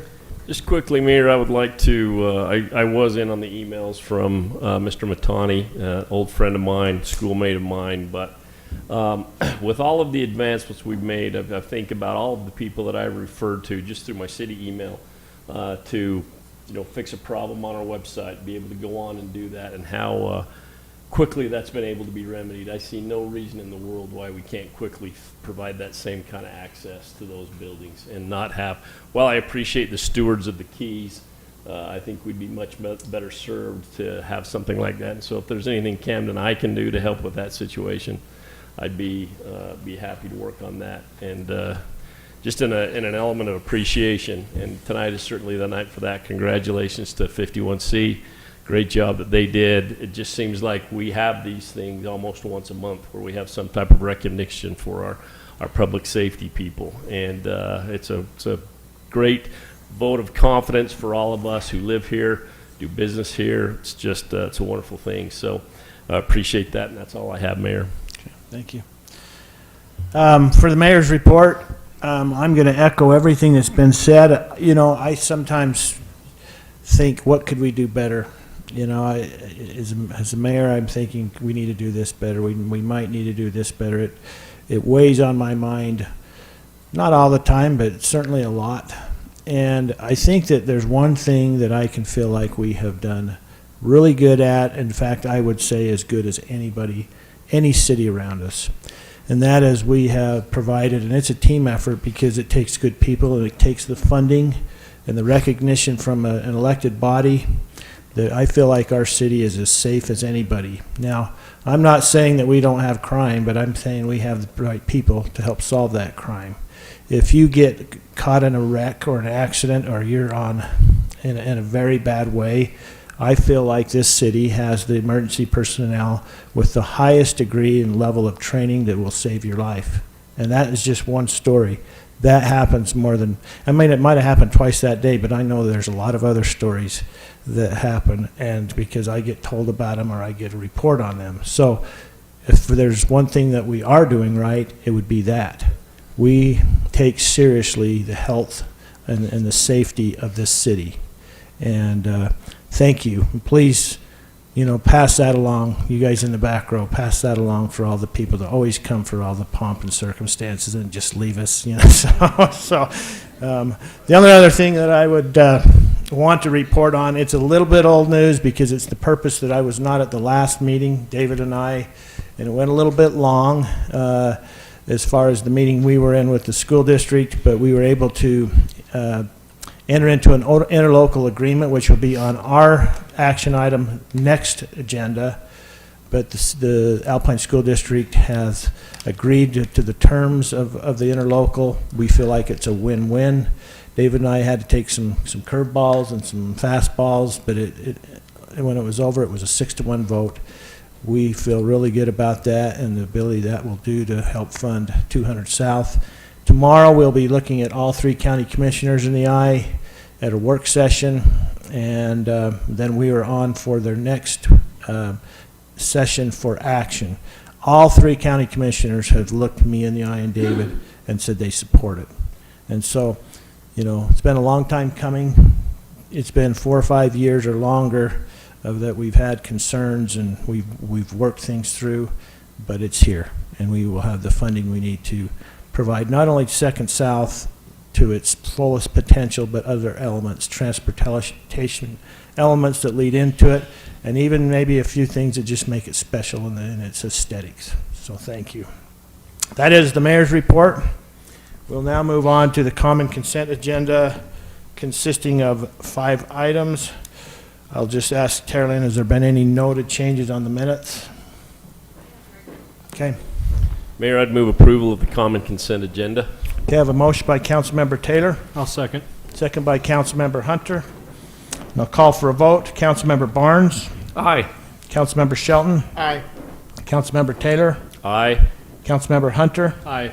Councilmember Carroll. Aye. Okay, action item number 1, review and action on a water banking agreement for surface water shares with Lane Downs for 23.10 acre feet of water.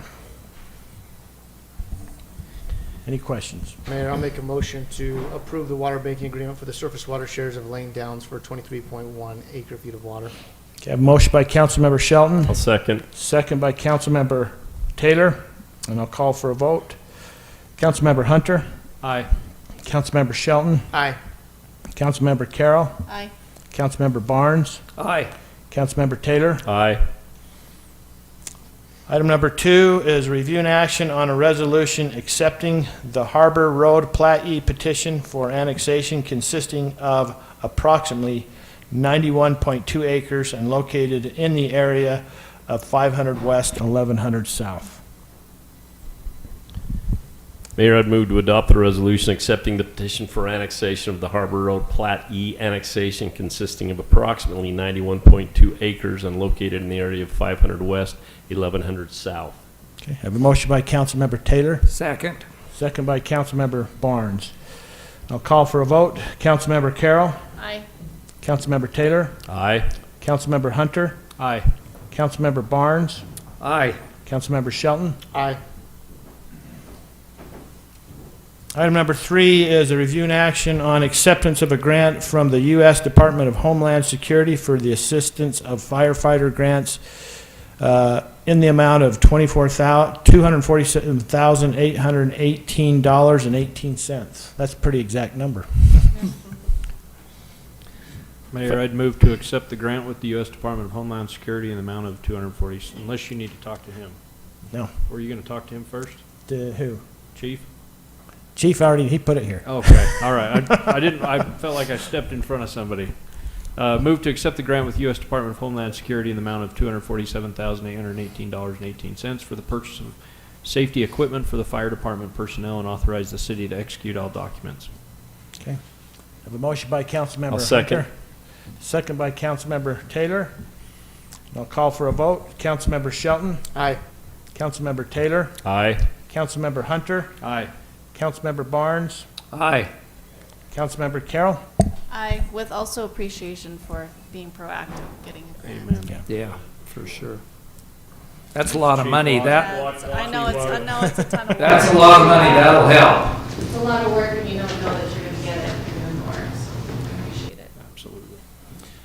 Okay, I'm going to take the liberty just to move this agenda around a little bit. So I'm going to pull up number 5 and on discussion of the Transit Orient Development Code.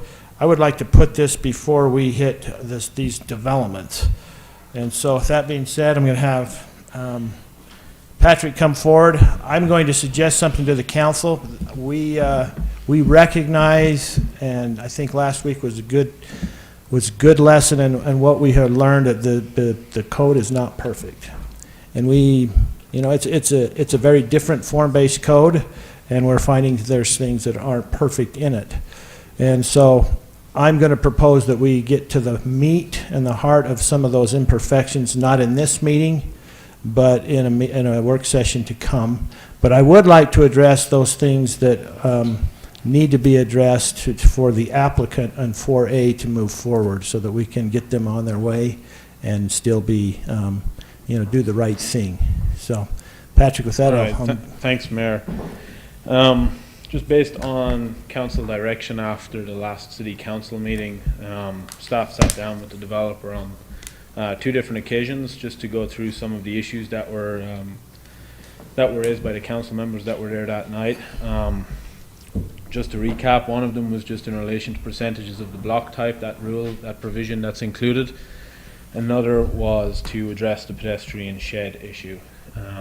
So sitting down and looking at the block type rule, and just based on what you had said, where we have found that there are a number of inconsistencies in the code that we're looking to address at a future time, we did find that there are some incompatible elements with access restrictions that the city has imposed upon the TOD and on 620 South as that collector type. We don't want access for every lot to come onto 620 South, so therefore it's incompatible with that collector purpose. based on that, that is why the developer is proposing block type 3, because it would allow them to use the specific lot type that would grant them the access onto 620 South.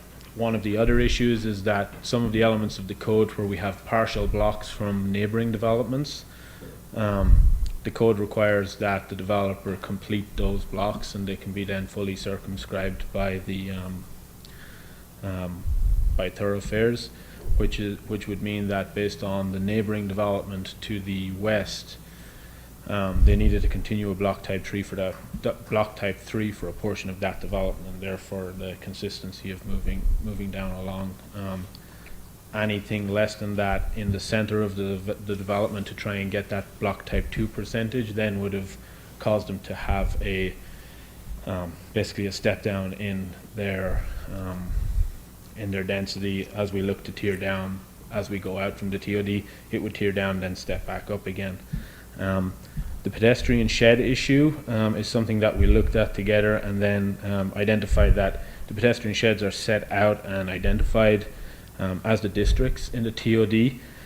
The code sets out certain requirements for these pedestrian sheds, and the issue is that there is an expectation that there should be some mixed-use nodes, but the language in the code doesn't specify that they are required to be there. So the anticipation of mixed-use nodes in those block types is what that destination is essentially meant to incorporate as the different districts. So the code does have an element in it that specifies the requirements for how the pedestrian sheds were set up, and it's essentially the districts that were dropped in over it, which is why the districts are set the way they are.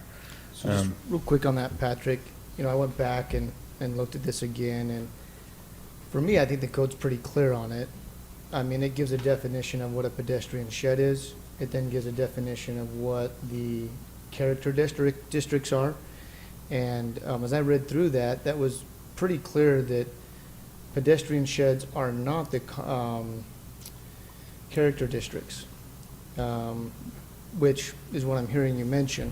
Yeah. And so I look at that, and I don't want to spend too much time because I don't know if that really has any way on item 4A tonight, but I think that's something that we do need to look at and discuss. I think it's very clear in the definitions. I mean, we defined what each of those terms are, and one of those is for the pedestrian shed is that you have to have a common destination, and it defines what a common destination is.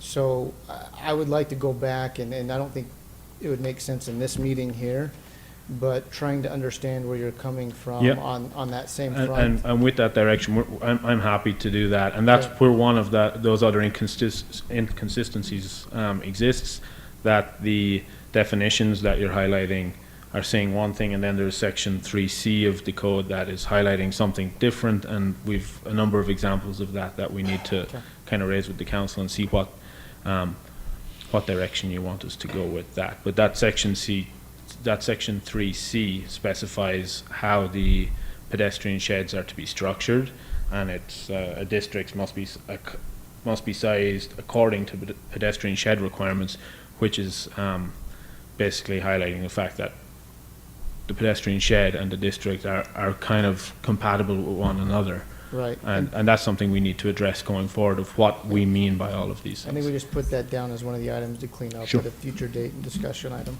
Yeah. I think it'd be good if you just get rid of the pedestrian sheds. Honestly, we have a district, we don't need pedestrian sheds, it doesn't make sense. Just my opinion, real free with my opinion. Yeah, I'll write that one down too. I'll put a big X beside it. We'll discuss those, just not to get sidetracked on that one tonight. We'll discuss all of these things that we're looking at changing or tightening up in that future meeting that the mayor mentioned. That was basically just the discussions that we had with the developers, just based on the discussion we had at the last city council meeting. I'm happy to answer any questions, go into some more detail, or and based on concerns raised by the council members, the developer has some ideas of how they want to address the overall issues that were brought up about massing on 620 South. Would you like to present, or do we want to? I mean, I last thing I want is Ken up here, but we'll take him as backup. Ouch. We do have that image. Yeah, let's throw up that image, and then you can show that one. So this would essentially just change the idea of what would be along 620 South. It would still remain the same block type, just because of the access needs for each of those lots. It would change the layout of the units that were actually directly facing onto 620 South, and kind of reoriented the building. Instead of having the 4, 5, and 6 groupings of buildings, instead the developer's proposing groups of 3, and based on their product style, they have a side door porch that essentially functions as the front door for some of the properties, and it would look like just a single large property or single large home fronting onto 620 South, which I think would resolve a lot of the concerns of having large rows of houses along there, and kind of adds up or breaks up a lot of the that massing issue that was raised at the last meeting. Just out of curiosity there, do we know what lot type those would be that you're proposing? I don't, because there's still a 4, I believe, because we need rear loading 3, lot type 3. 4. So we're gonna have, yeah, we can have. It's a block type 3. Lot type 4. Lot type 4. Thanks. Rear loading. Yeah. So Ken did come in useful there. I don't know if now's the right time to bring it up or not, but I don't know how we could do lot type 4 there and still be compliant with our city code.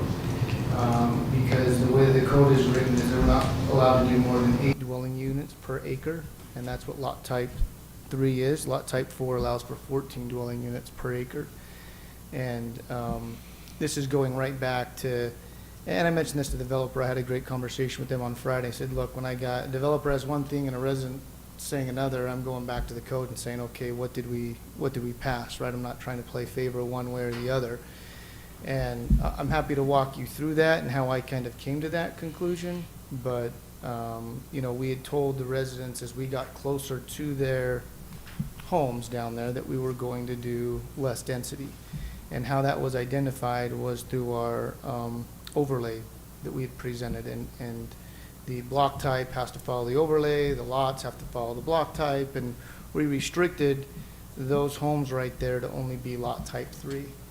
And so that's the concern that I have, is going from 8 units to 14, I think, isn't allowed by code, 1, but 2, it goes against what we had originally proposed with those residents down there. And again, happy to walk through each of those code sections and how I got to that point. And that's one of the other things where, looking through the code on part 3 of 1D, where it's the district framework plans must be consistent with the governing development area plan.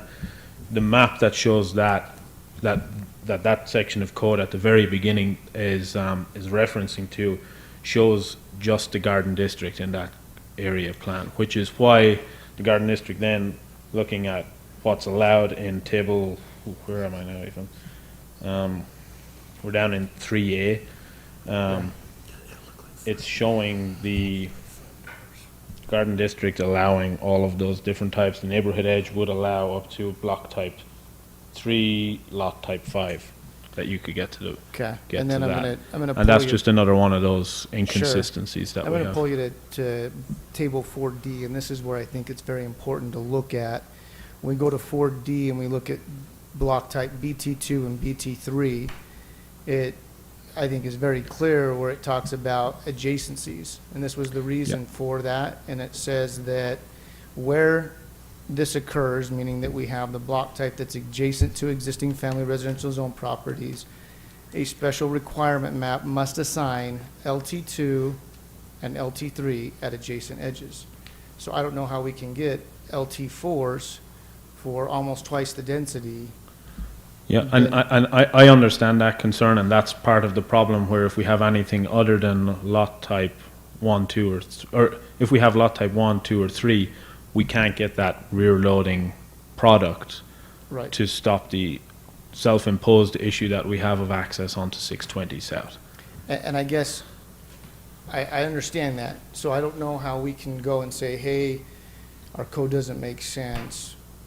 Let's go ahead, and I don't know if this is what you're proposing or not, but pass something that's contrary to what our code says, because I think that what we would need to do then is a code amendment and address these issues and go through the proper due process to give the residents a chance to talk, because every map that we gave them from the very beginning, and I went back to every ordinance and researched it, 2018 we changed it, 2019 we changed it, but we always kept that BT2 was gonna be that lot type the whole time.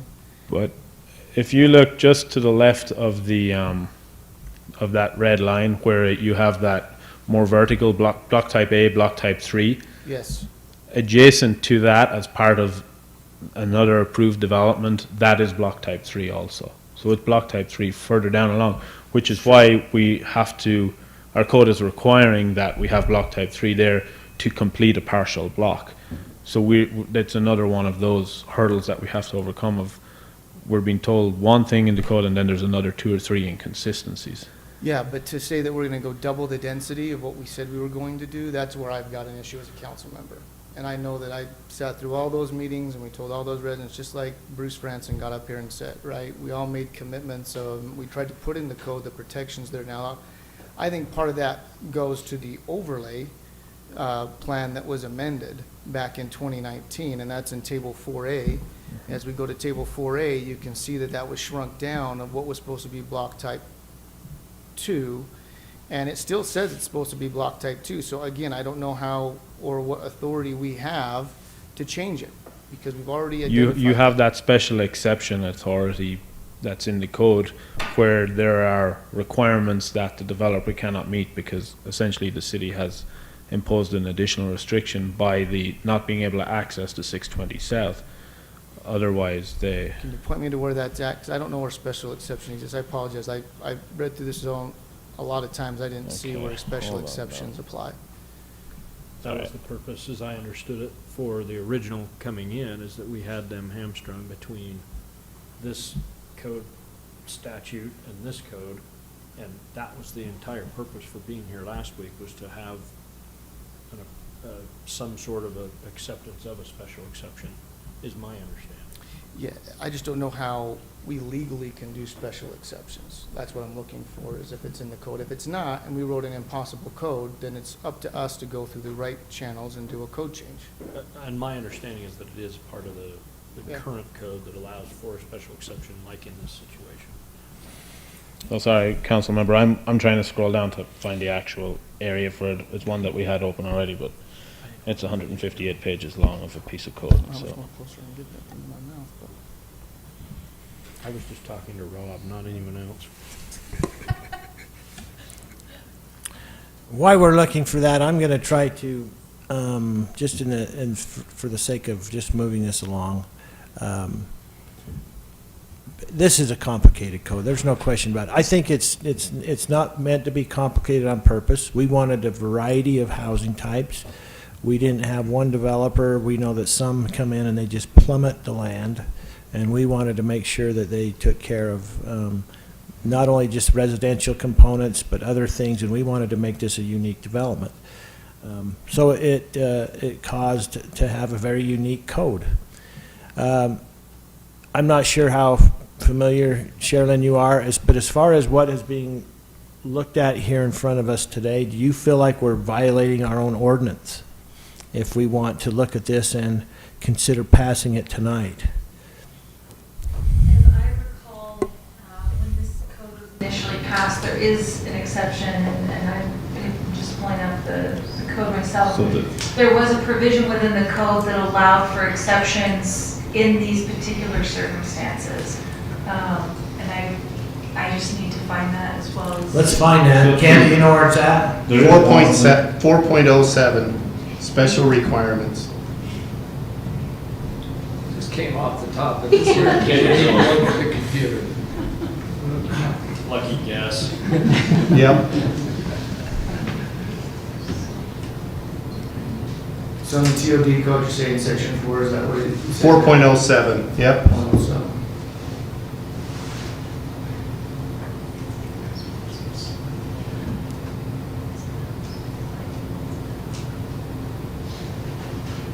Special requirements, yeah. District framework plan must demonstrate compliance with any special requirements designated in the development area plan.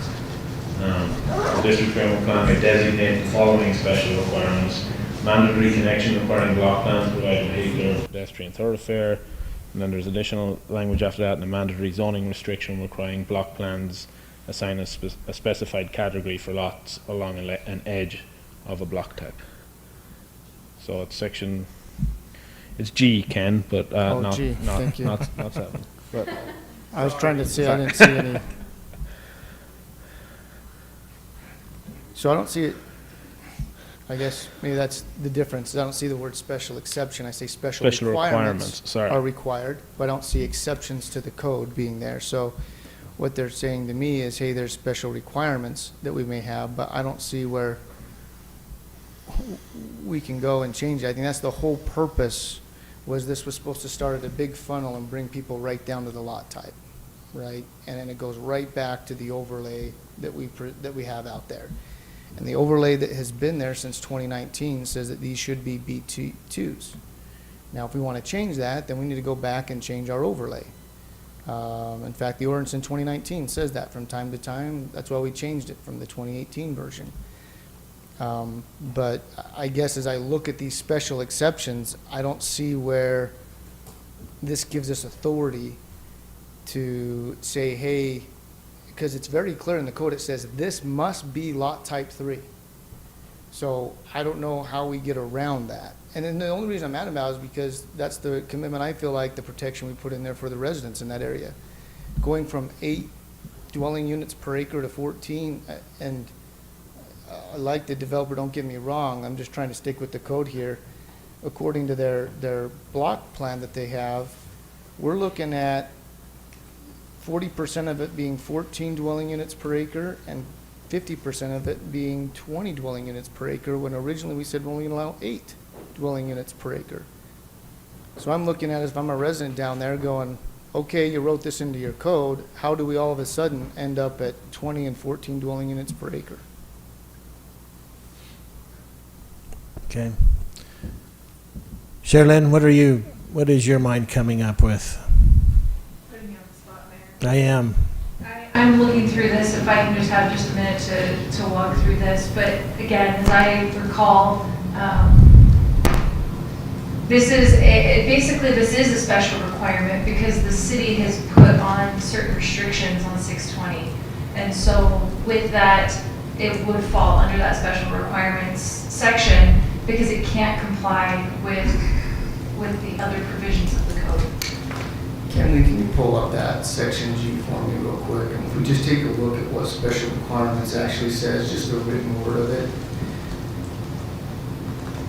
So we look at item 1 there, and it says, a district development plan must demonstrate compliance with any special requirements designated in the development plan area. Okay? Item number 2, it may designate the following special requirements.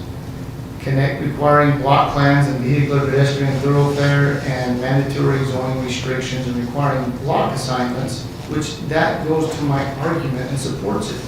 That's why we said the special requirement in this area is it must be a lot type 3. It does not give us the ability to say, hey, there's problems in our code, let's give you a special exception. I don't see that anywhere written in that section there.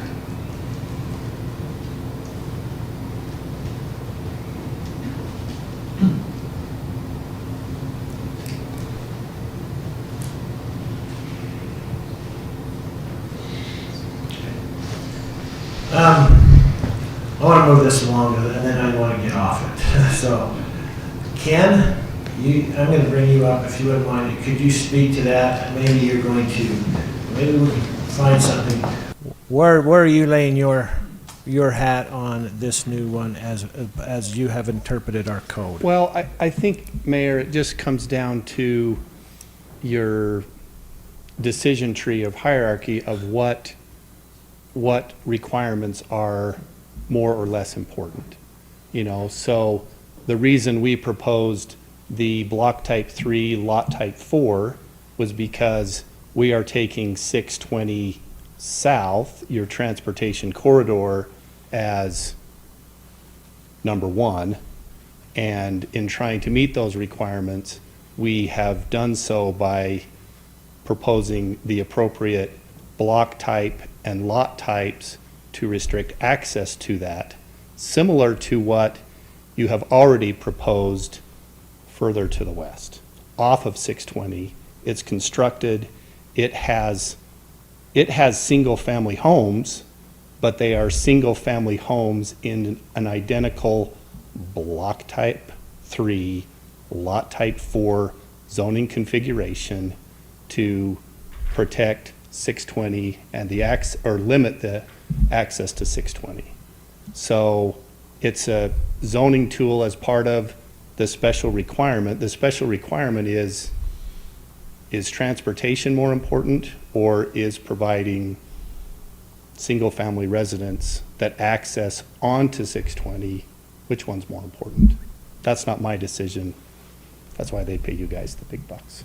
So Ken, just a quick clarification if I could. If we can pull up that table 4A again, Camden, and we look at this overlay, because this is the heart of the meat of the issue right here. This is the very top of the funnel as we go through everything.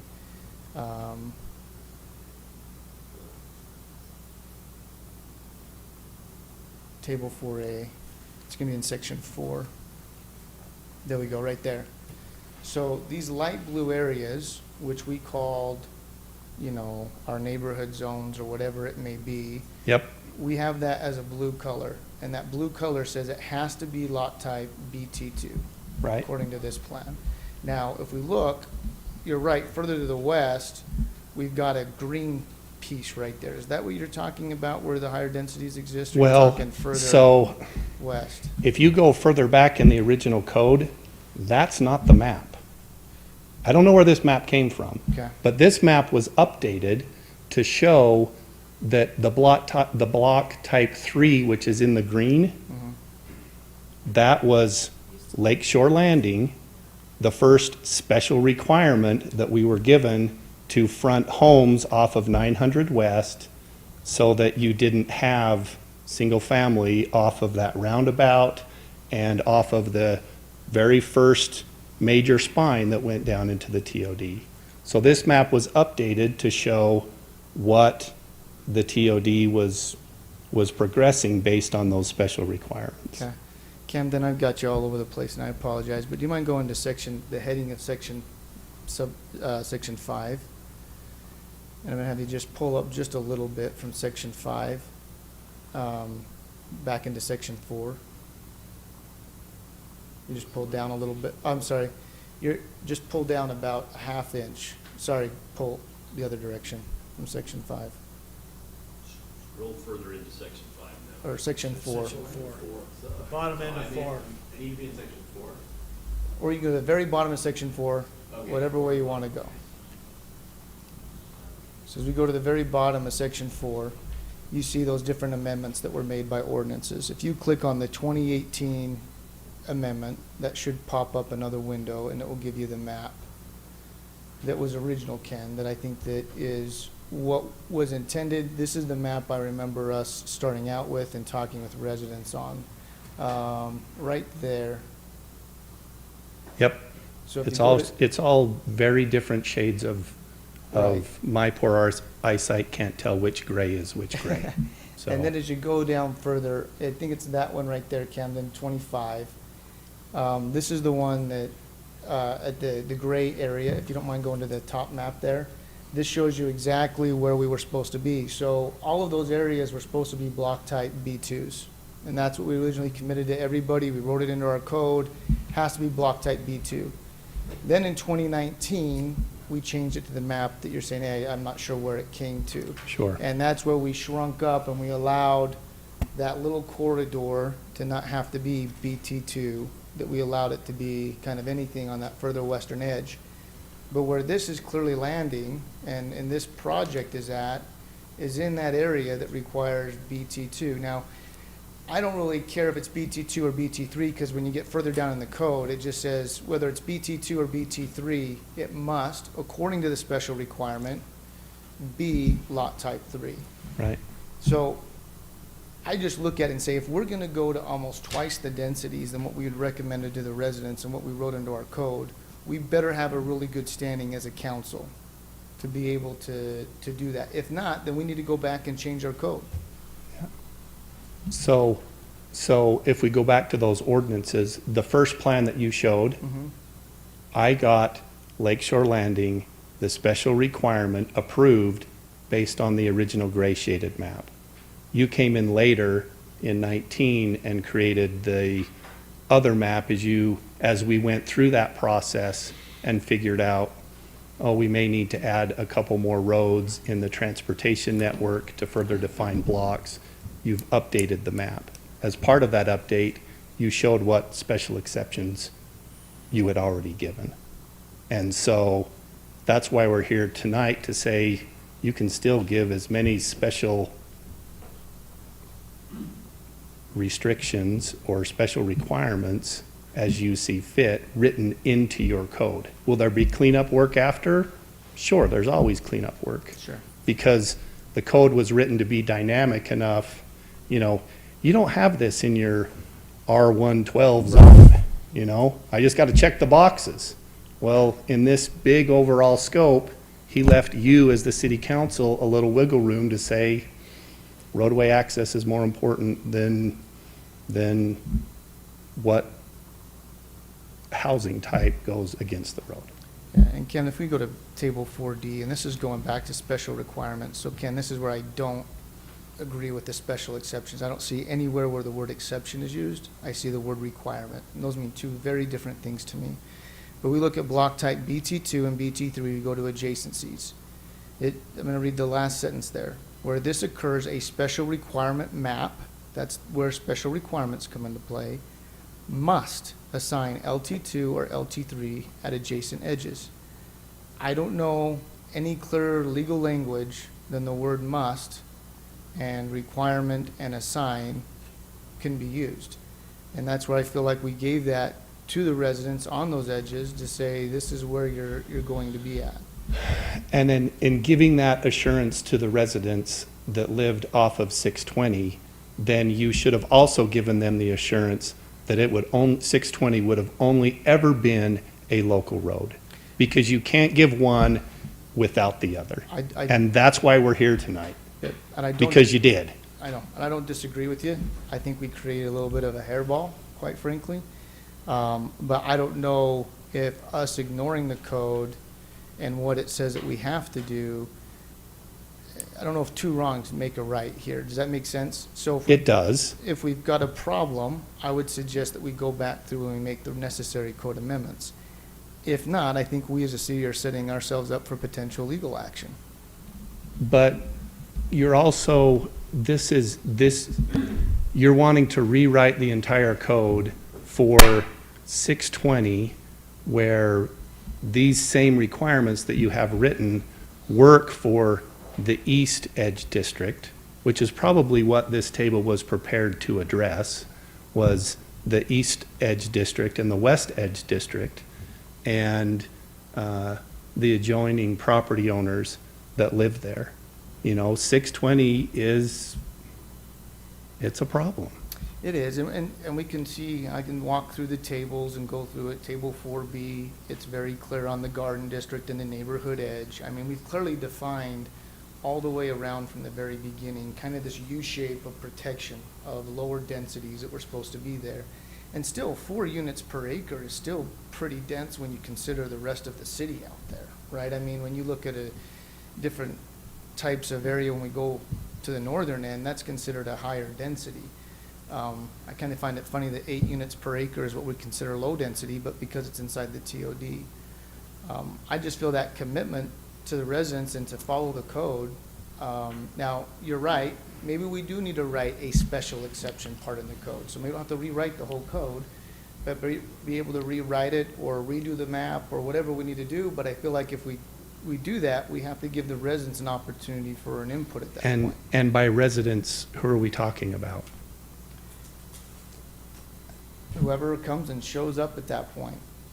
I mean, quite frankly, that's the whole part of government, right, is due process. Right. You've got a written code, we only have authority to do what we've given ourselves authority to be able to do. If we want to change it, we can, we just have to go through the right processes to be able to. So these are residents in Utah County, residents in the city? Well, I would say there would be, when we have a public comment period, who do we say it's for? I mean, if we're gonna change an ordinance, what do? Right? We notify it, we follow the state law, we go through that whole process. And that's what's gonna have to take, in my mind, if we're trying to say we want this subdivision to go in here, it doesn't fit our code. To me, it's very clear, very plain, it doesn't fit the code.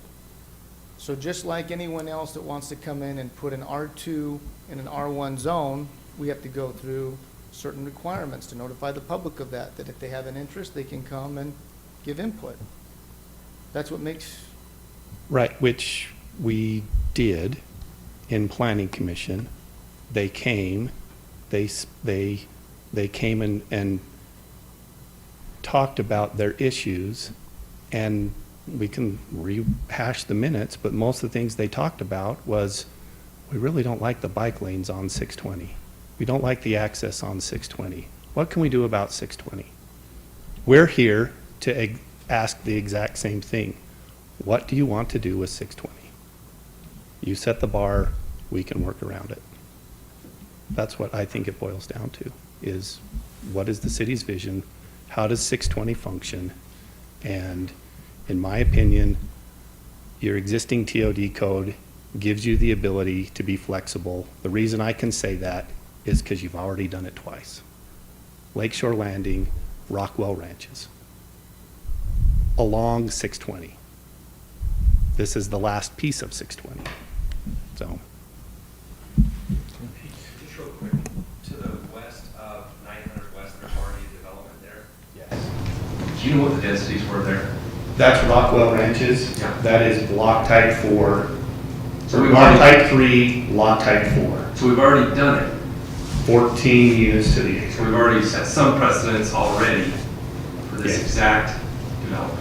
Okay, I just wanted to clarify. just to clarify though, what we just said is we just admitted that we approved something that doesn't fit our current code.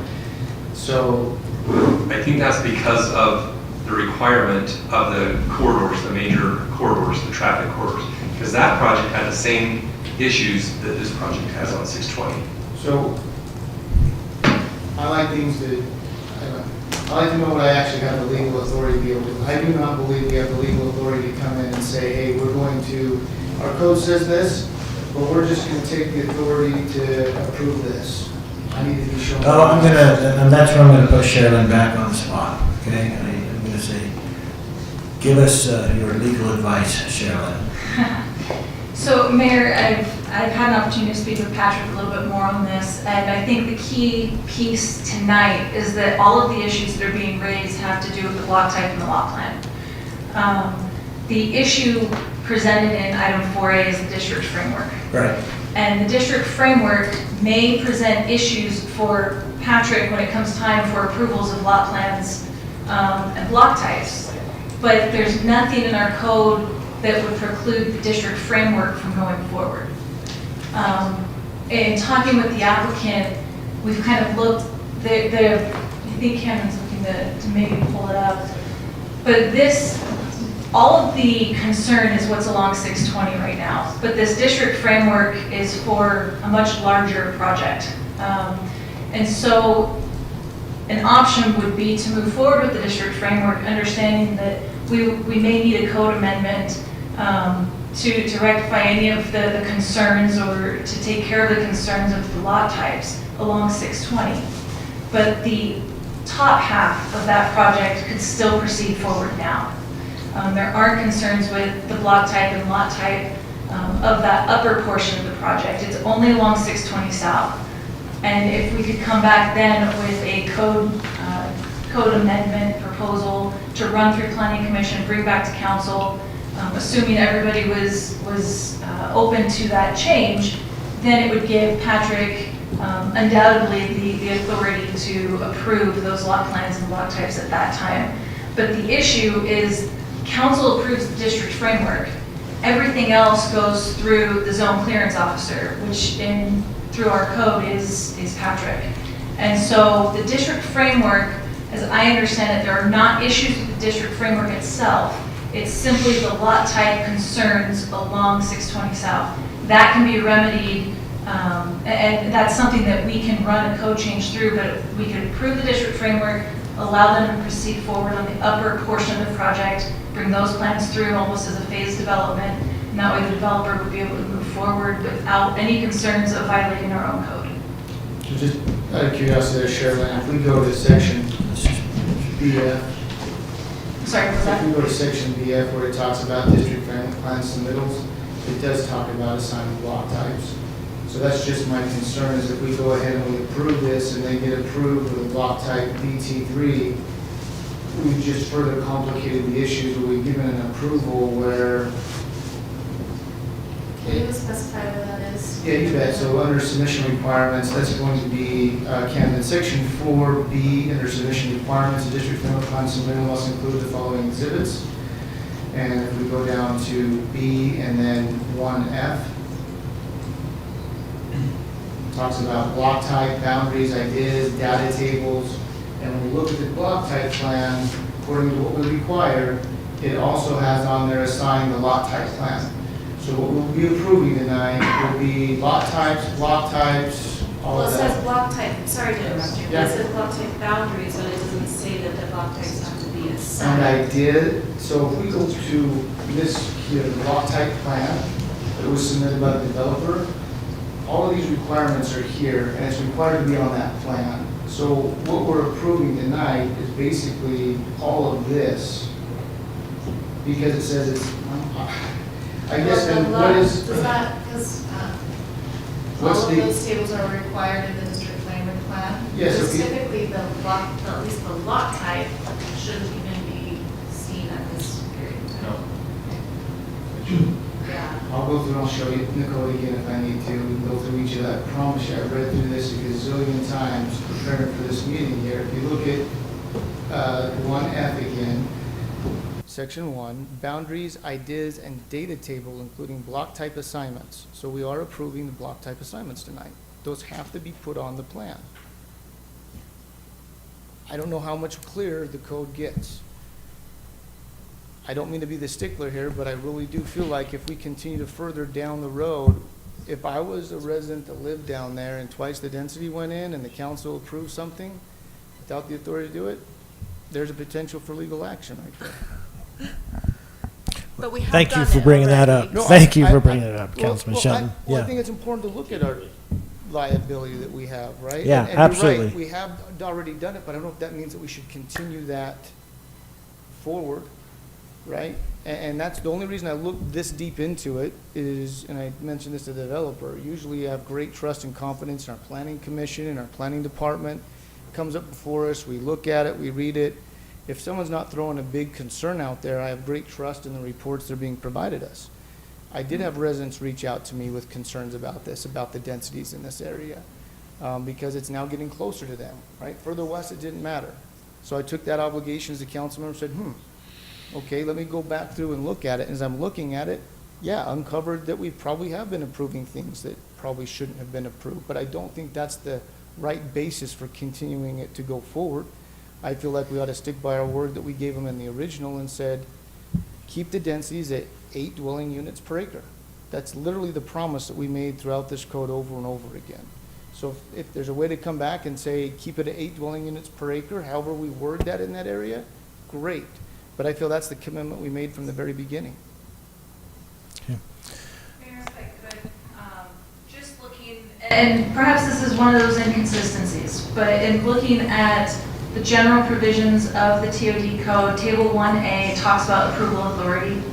And in looking at the application review section of that table, the district framework plan is to go through planning commission is the recommending body and city council is the approving body. The block plan and the lot plan are both zone clearance officer has the approval authority for those, for block type, block plan and lot plan. So while certain documents have to be submitted as part of an application, when it comes time for the approval section, the formal approval of the block plan and the lot plan does not come until Patrick reviews those as the zone clearance officer.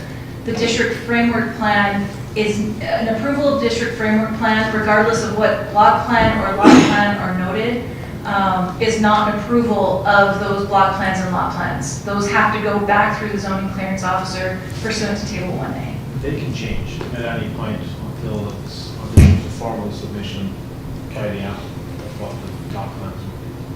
All right, then, I mean,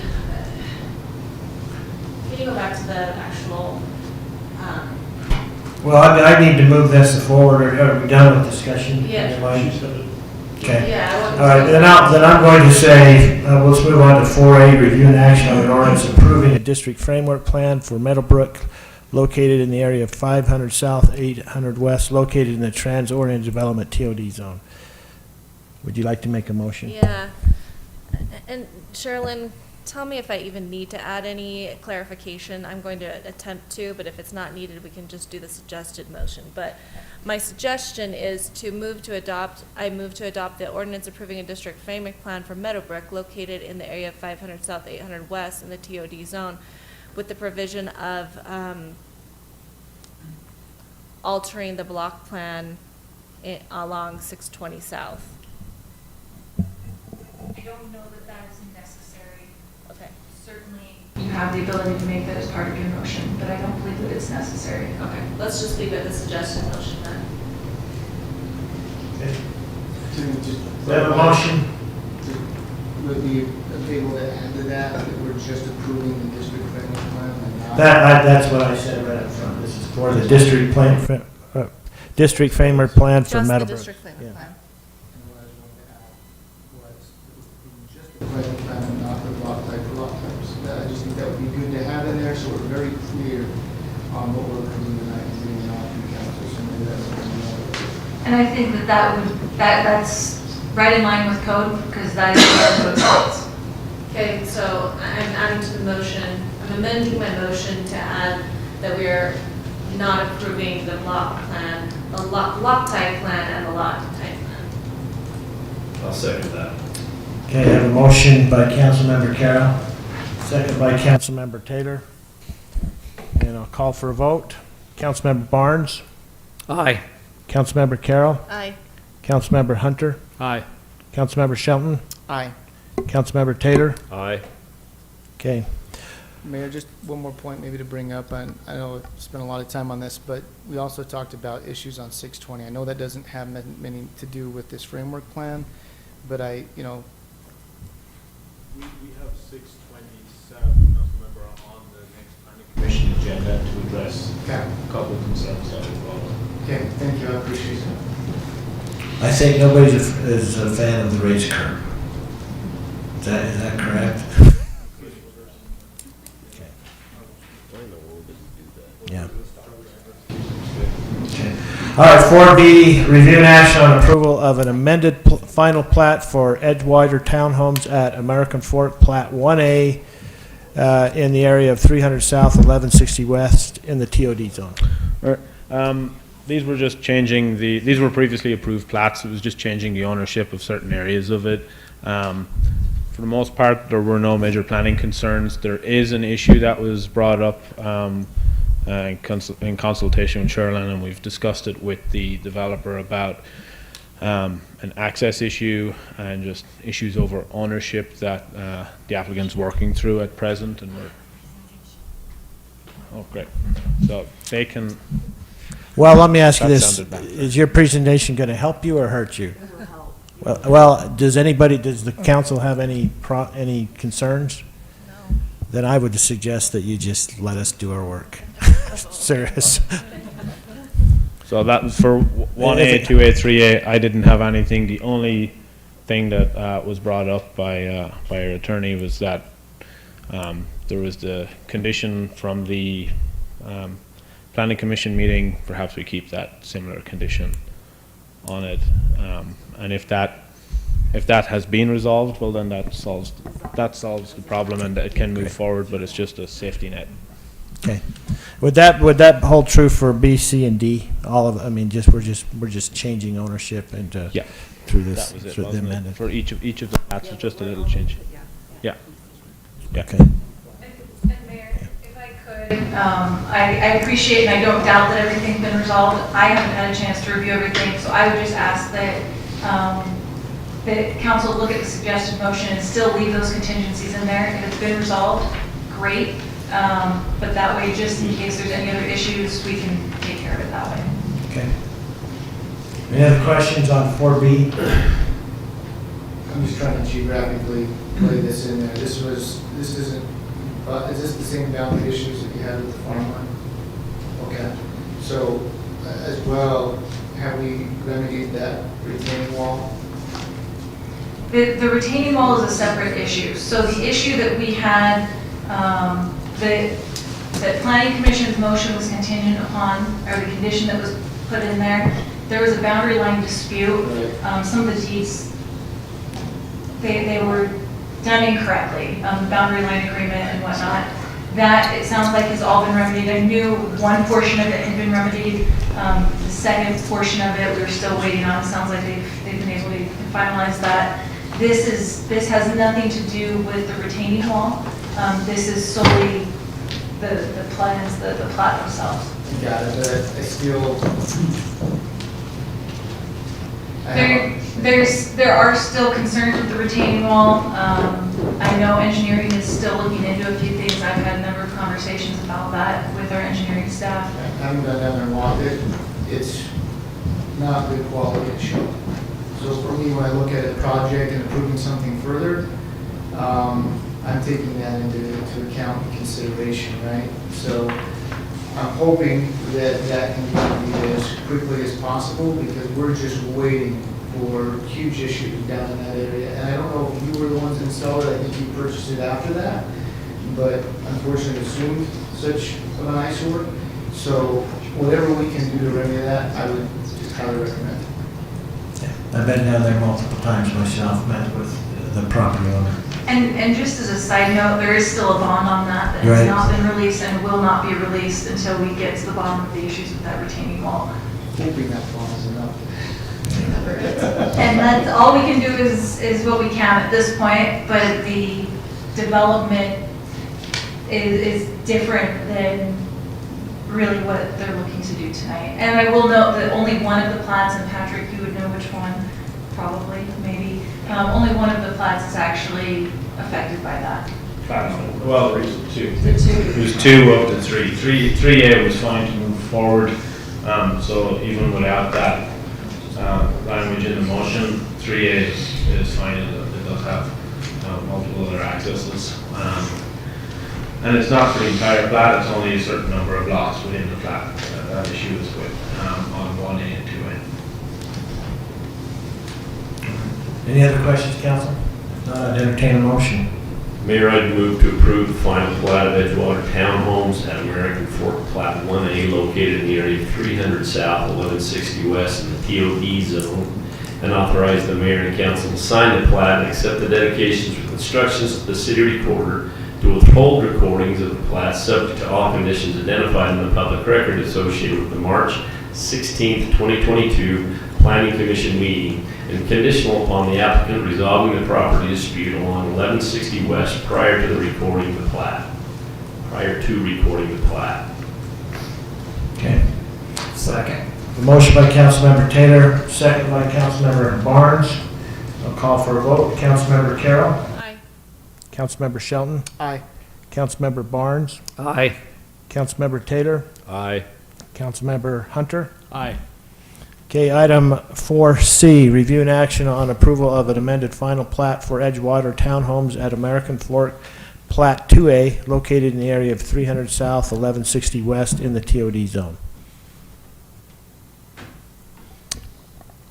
Mayor, I'll make a motion to approve the final plat of Edgewater Townhomes in American Fork Plat 2A located in the area of 300 South, 1160 West in the TOD zone and authorize the mayor and the council to sign the plat and accept the dedications with instruction of the city recorder withhold recording of this plat subject to all conditions identified in the public record associated with the March 16th, 2022 Planning Commission meeting and conditional upon the applicant resolving the property dispute along 1160 West prior to recording the plat. Okay. I have a motion by Councilmember Shelton. I'll second. Second by Councilmember Hunter, and I'll call for a vote. Councilmember Hunter. Aye. Councilmember Shelton. Aye. Councilmember Carroll. Aye. Councilmember Barnes. Aye. Councilmember Taylor. Aye. Okay, item number 4D is a review and action on approval of an amended final plat for Edgewater Townhomes at American Fork, Plat 3A, located in the area of 300 South, 1160 West in the TOD zone. Mayor, I would move to approve the final plat of Edgewater Townhomes at American Fork, Plat 3A, located in the area of 300 South, 1160 West in the TOZ zone, and authorize the mayor and council to sign the plat and accept the dedications with instructions of the city recorder with whole recordings of the plat subject to all conditions identified in the public record associated with the March 16th, 2022 Planning Commission meeting. You have a motion by Councilmember Taylor, I'll second. second by Councilmember Hunter, and I'll call for a vote. Councilmember Hunter. Aye. Councilmember Carroll. Aye. Councilmember Barnes. Aye. Councilmember Taylor. Aye. Councilmember Shelton. Aye. Okay, 4E, review and action on an approval of a final plat for Timp Hollow Plat E located in the area of 1190 East, 1000 North in the R1 12,000 zone. Finally, we're getting into some big lots here. So, Mayor, there was no planning issues or concerns that I had on this. It met everything according to the code. I believe there were some concerns that the applicant had, but he met the intent of the code and everything from the planning side, also the engineering side. okay. Mayor, I'd move to approve the Timp Hollow Plat E subdivision located in the area. Can I just put something on the record? Ryan wanted me to come and just put it on the record. Well, I don't know you. Actually, I do. He's my former neighbor. So, yes, please come in and state your name, and we give you 30 seconds. 30 seconds. No. Just to give you a quick history, I mean, Ryan's been on this project for a long time. Tony Train, his engineer, he's out of town, but he wanted to just bring it to the attention of the difficulty being in a preliminary plat for so long, and the direction we've had from your previous planning group, we thought we had approval going forward, so we didn't really push the issue on this last phase, very last phase. We get up to the road on the north side, and they've come back and asked for an additional 3 feet of right-of-way. Changed the trail coming in on both sides is an 8-foot trail. This last section, they want us to change it to a 10-foot trail. The frustrations come in, it's just kind of the last minute they threw it in and didn't get us time to, come and present that to the city council or the planning commission. It doesn't want the project to slow down. We've been at it for quite a while on it, but not sure how to approach this with the city council other than to ask, does it make sense, or is there an alternative we can look at to continue that 8-foot trail, make it all match? The other frustration we've had is we've built 2 cul-de-sacs within the development. I know now that you have changed the ordinance of the cul-de-sac to have the 8-foot planter instead of the 5-foot planter, but that wasn't on the website. So we designed everything, have had it through all this time, and to come in and lose 3 feet at the end of the project that was designed for years was just a frustration to Cadence Homes. I know it's longer than 30 seconds. I tried to be as fast as I could. Is there anything that the council could recommend as solutions to this? We tried to follow the code with those recommendations from staff. It's just frustrating that this came at the very last moment and at the end of a project that we thought, according to previous staff, had some approval to carry forward and keep carrying forward. Because we didn't come back and change any of the other stuff until this very last plat. Just makes sense to match if possible, carry an 8-foot trail on both sides and make it match. Anyway. You know, I mean, Scott, can you speak to that? I'm thinking, we don't want to send you back through a process or change our code or modify it, because that's just going to cost you more time, I'm thinking. Well, Mayor, you and I had both met with Brian out there on site when this Yeah. started, and we did change our code to allow for 8 feet. And that's why that whole subdivision was built with 8-foot right-of-way. That's why Patterson was built with 8-foot right-of-way. So I'd love just a little explanation on, and I think that's gonna look weird if all of a sudden we got this right-of-way and then it's going to dip. That's my biggest concern, is I do think it makes sense to match it. Again, being the code stickler I have been tonight, I don't want to do anything outside of our code or boundaries, but I know we worked on that when this first came out.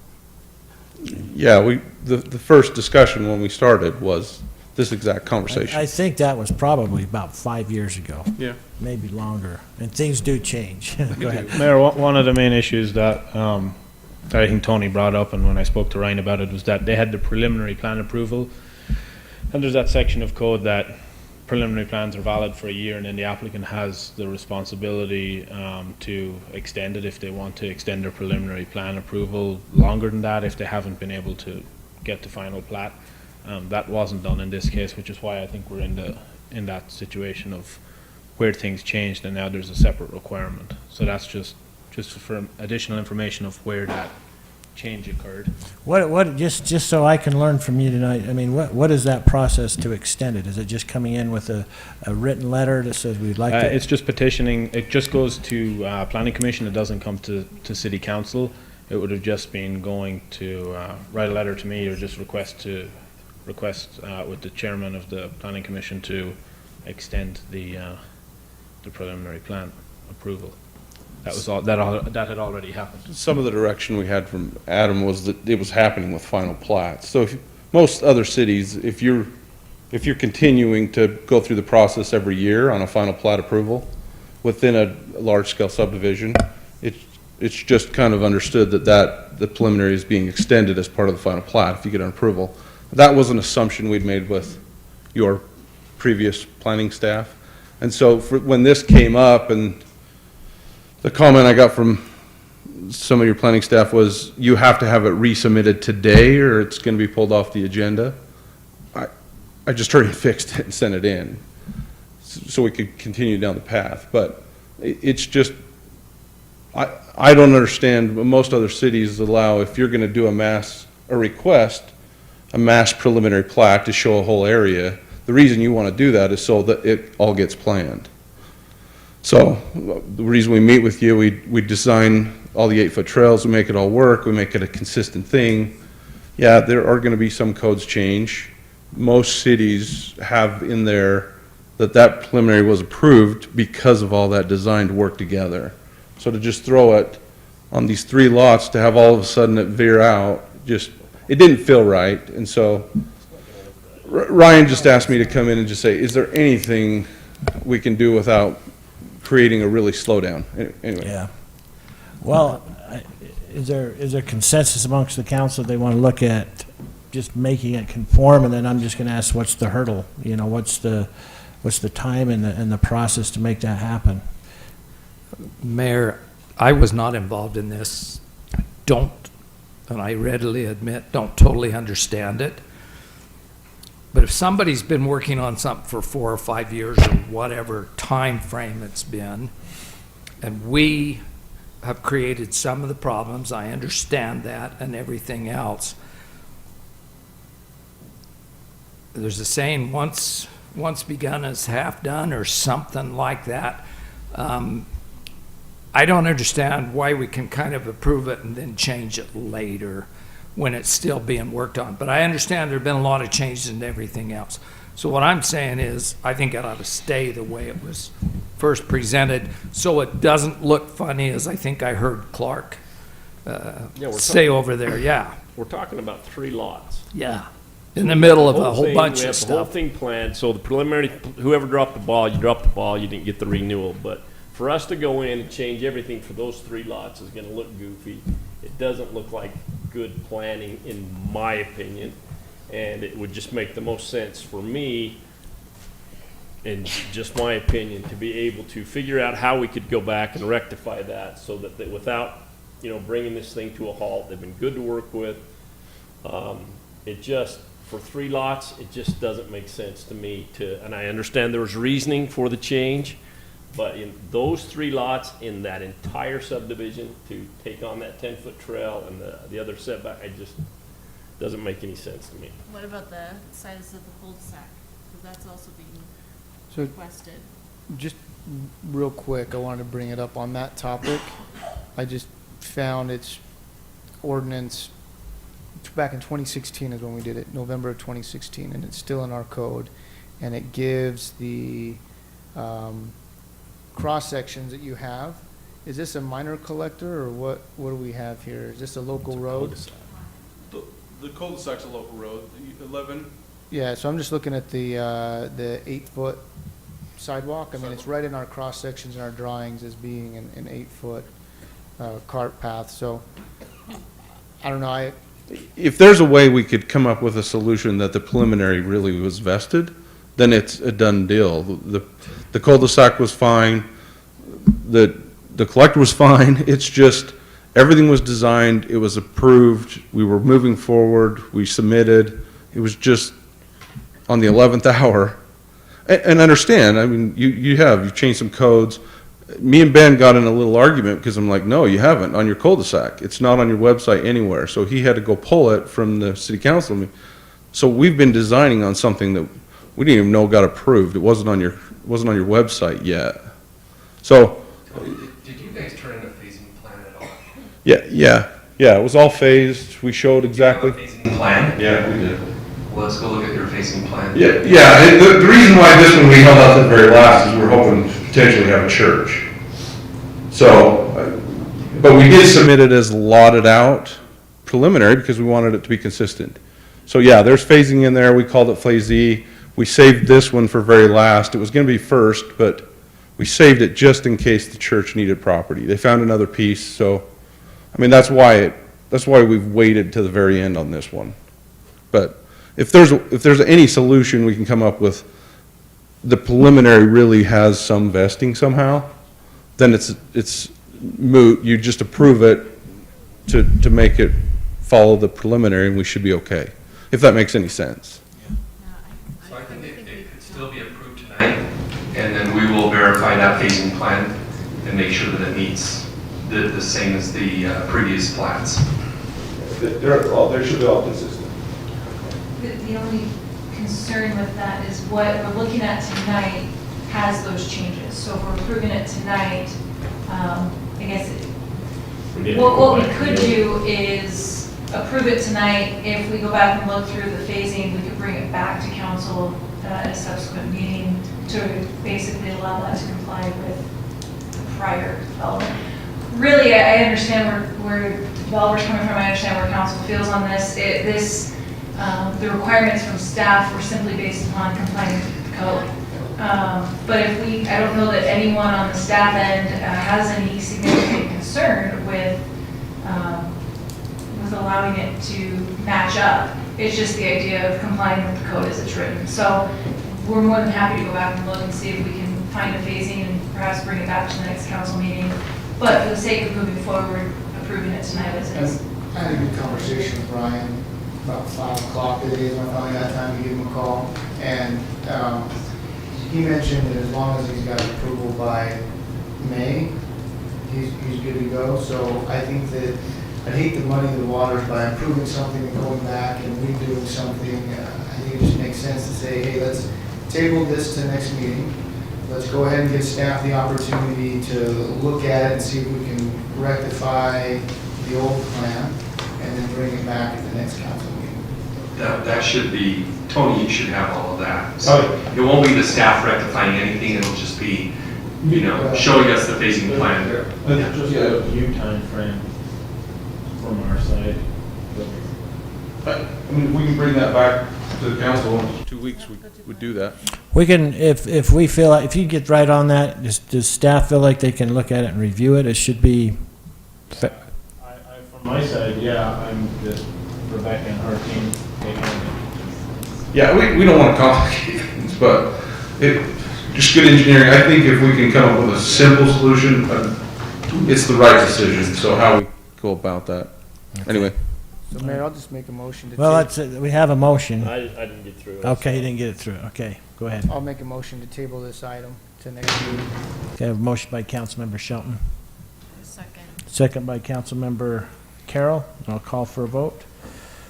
Councilmember Barnes, Aye. Councilmember Taylor, Aye. Councilmember Hunter, Aye. Councilmember Carroll, Aye. Councilmember Shelton. Aye. Okay.